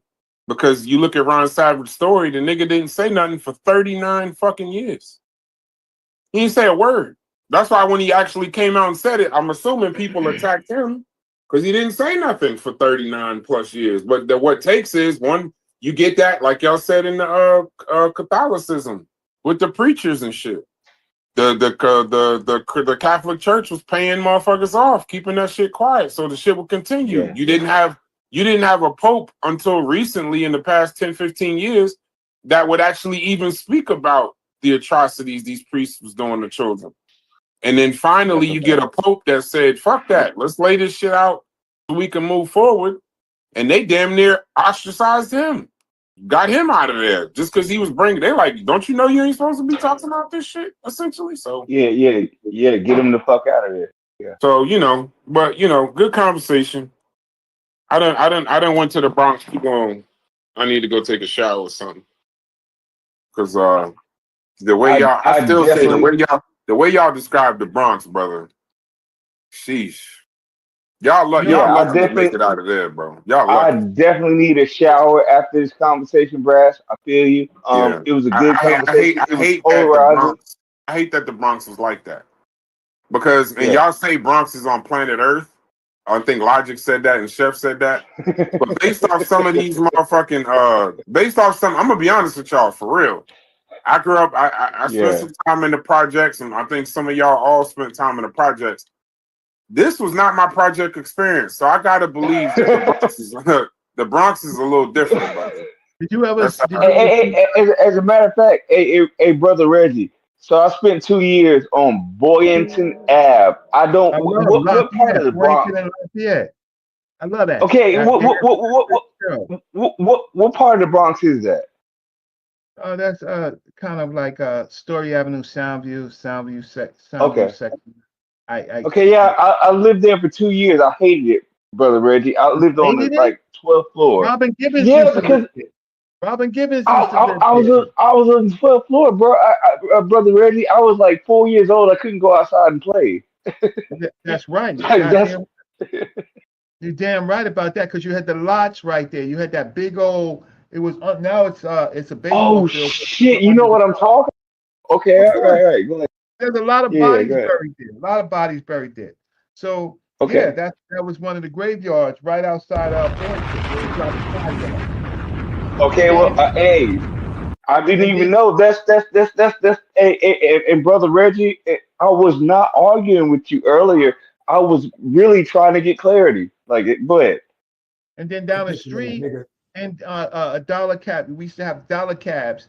So you take a dollar cab from Boynton, right, from Story Avenue, and then you wind up in Hunts Point, right? Story Avenue. I know about. Yeah, go ahead.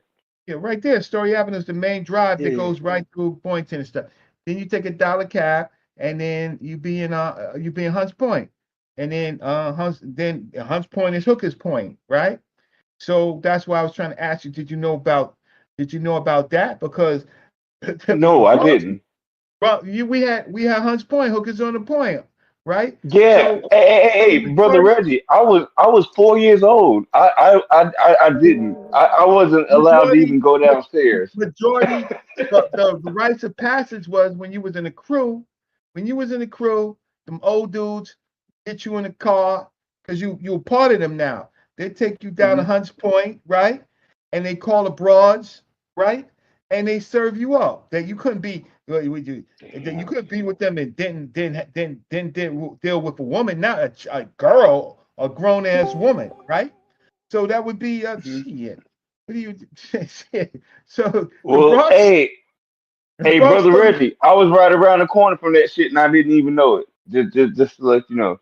So watch Hookers on the Point. I think there was a I don't know if it's still on it was an HBO thing where they did Hunts Point, right? But yeah, yeah. we used to see some of our childhood girlfriends and girls that we knew working on the block. We used to Oh get in a wow. car, about 8 of us in a Volkswagen or something, go down there and politic with people that we knew. Girls that we went to high school working on a block, full time, professional hookers. So it's just it all came together. That's why I'm saying it's bigger problems. If y'all talked about the pushing rapes, the staircase rapes in the Bronx, yeah, there's other things to be talking about than be centralized on a few unfortunate men. I hate to say it like that made some bad decisions when they was told like this could happen, right? This could happen with this crowd. You're not from there, and I don't, I find it funny focusing on those people who at least were told than the people who didn't have no choice, no chance. You taking out your daughter's taking out the garbage, right? It's her turn to take out the garbage, and and as soon as she gets down there where the incinerator is, she gets pushed into a goddamn staircase and gets raped, right?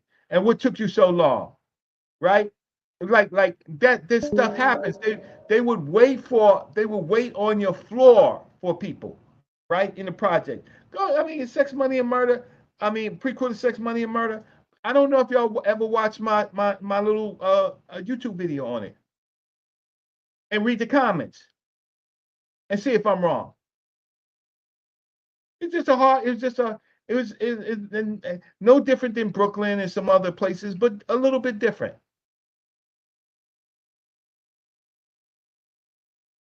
Hello? I guess the show got cut off.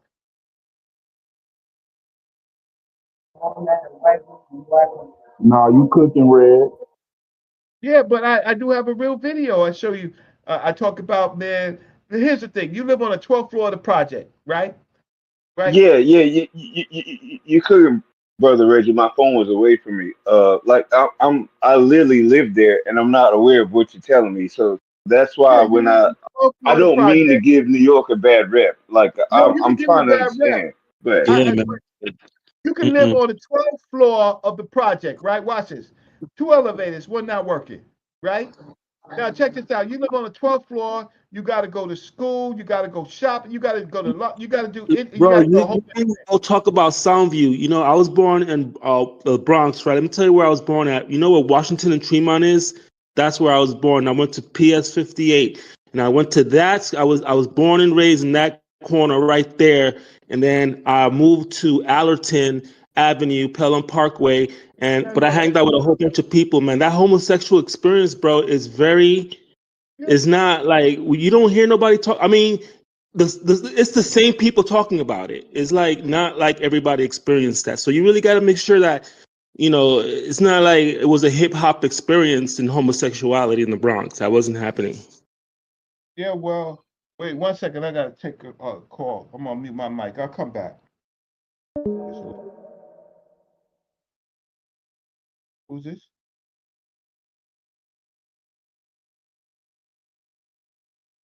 That was happening with y'all. You know what I'm saying? Consenting folks. I'm here. That would I'm not here. exist with the people that I How old was are you? chilling with. First of That all, should how not old are even you? exist, bro. That so wouldn't that's a good exist point, in Tony. my community. we would not be down with that shit. It would not be down. We would not be down with that. So that's a good point, Tony. So my entire point, brother Reggie, I wasn't old enough to experience what you're talking about. I moved right back down to North Carolina. I don't know nothing about that shit, bro. So I think when I come off of mute, people think I'm arguing. I'm really asking for clarity. So go ahead. Well, I'm just saying, first of all, the other brother that was talking, how old are you, bro? See, man, I told you where I was born, where I was raised. I used to go partying at the schoolyard on the jams. You guys don't talk about the jams in the schoolyards because you don't remember that because you weren't there. You weren't there, the jams in the schoolyard.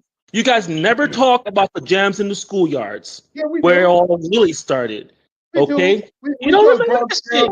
So you don't gotta talk about how old I am and like all that bullshit. I was there, dude. I was like ground zero. You know what I'm saying? That was what your experience was a specific thing with specific people that were involved and around that. That wasn't a whole. That wasn't a whole thing, man. That was not. How old are you? Like a homogeneous experience.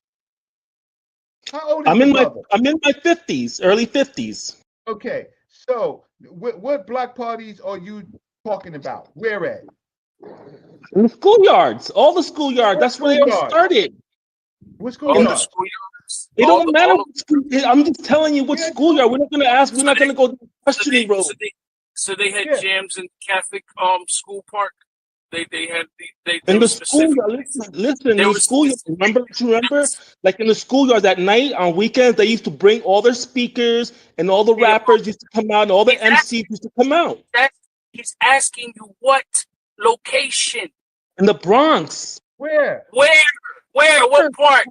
Park, like Echo Park, like you know what I'm saying, like all over. What are you talking about? Every fucking park. No. Wasn't every where were you at that time? What are you talking about?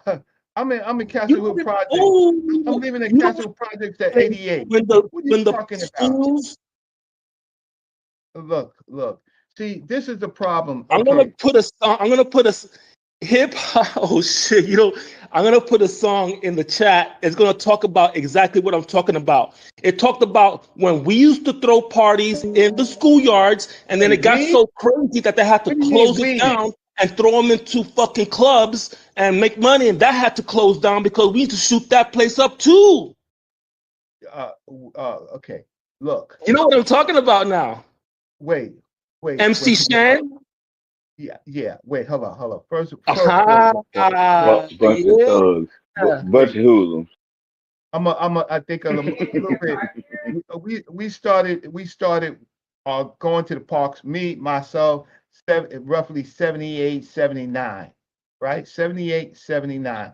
You couldn't go to all places because the Bronx wasn't open like that, right? It's very neighborhood based. It's who you knew, right? Because after the party ends, if you don't know nobody, you're gonna get robbed. It's just that. It wasn't really like that. No, it wasn't. Everybody, when the parties was happening in the schoolyards and the house parties, you don't remember that period? The period was when they were taking the high schools at night and taking the schoolyards and putting in all the speakers, and that's when rapping and hip hop really started to get like big. They used to stick the DJs up if you ain't have protection. But that wasn't the time. That was a percentage. All your speakers, right? They would all and donate it to the Zulu Nation or Herc and all of them. No. These were independent people just putting us. Am I wrong? Am I wrong? You're right because it did happen, but. It wasn't hip hop wasn't a Bambatta production in New York. It was they had their little big piece. But the schoolyards, it was illegal. They would take the speakers and go over there and DJ, and then it got too crazy. Shootouts started happening. They needed to stop that shit, and then they started going into clubs and you had to start paying for it. And then that started getting crazy. I'm gonna put a song in the chat where it tells you the story of how it all began. The cops don't show up. What do you mean they had to stop it? Who stops it? Who stops the robbery? Who stops the murders? The schoolyard jams? Yeah, who stops it? The police, the gangs, all kinds of shit would stop it eventually. See, look, I like to really talk like factual, right? I really do. You think that didn't happen? I The really. cops would come to break it up, or gangs would come and split it up. You don't know what I'm thinking about.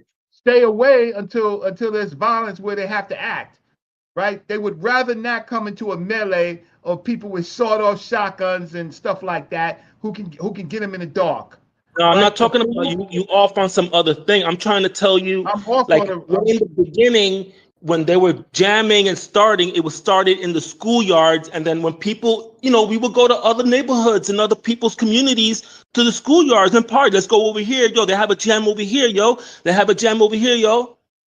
It wasn't like you could just stay in your own fucking neighborhood. Like it wasn't you. I mean, nah, bro. Like I don't know when. Like, that's crazy.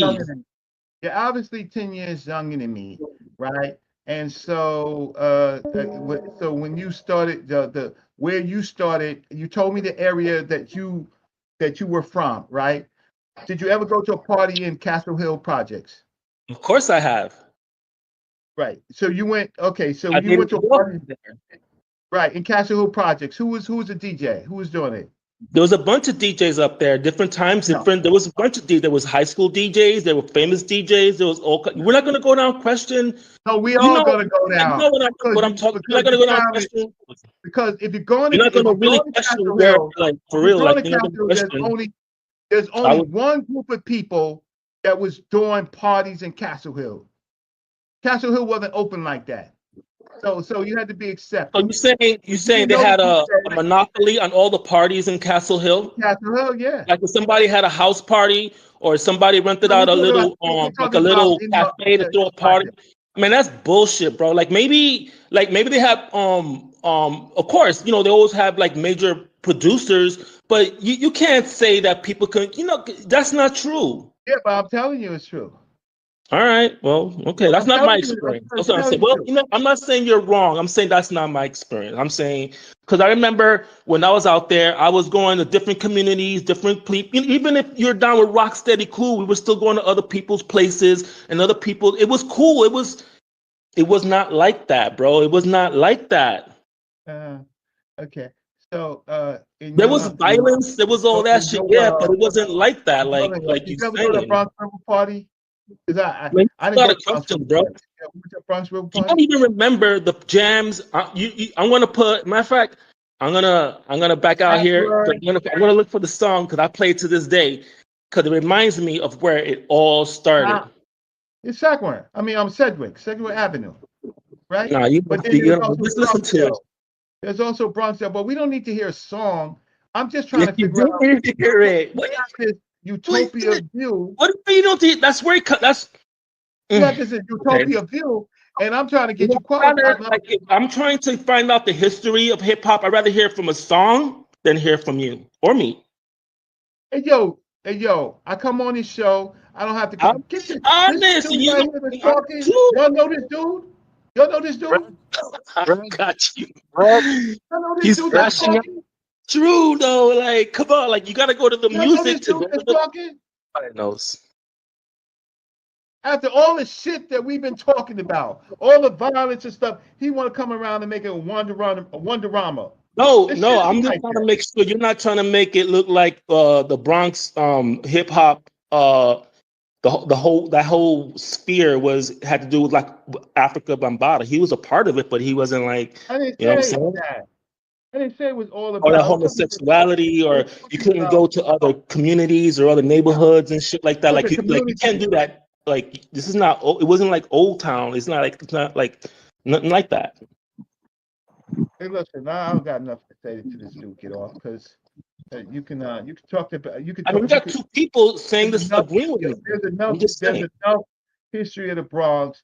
I could get Morpheus on. I could get a whole bunch of people. I talk to old heads, right?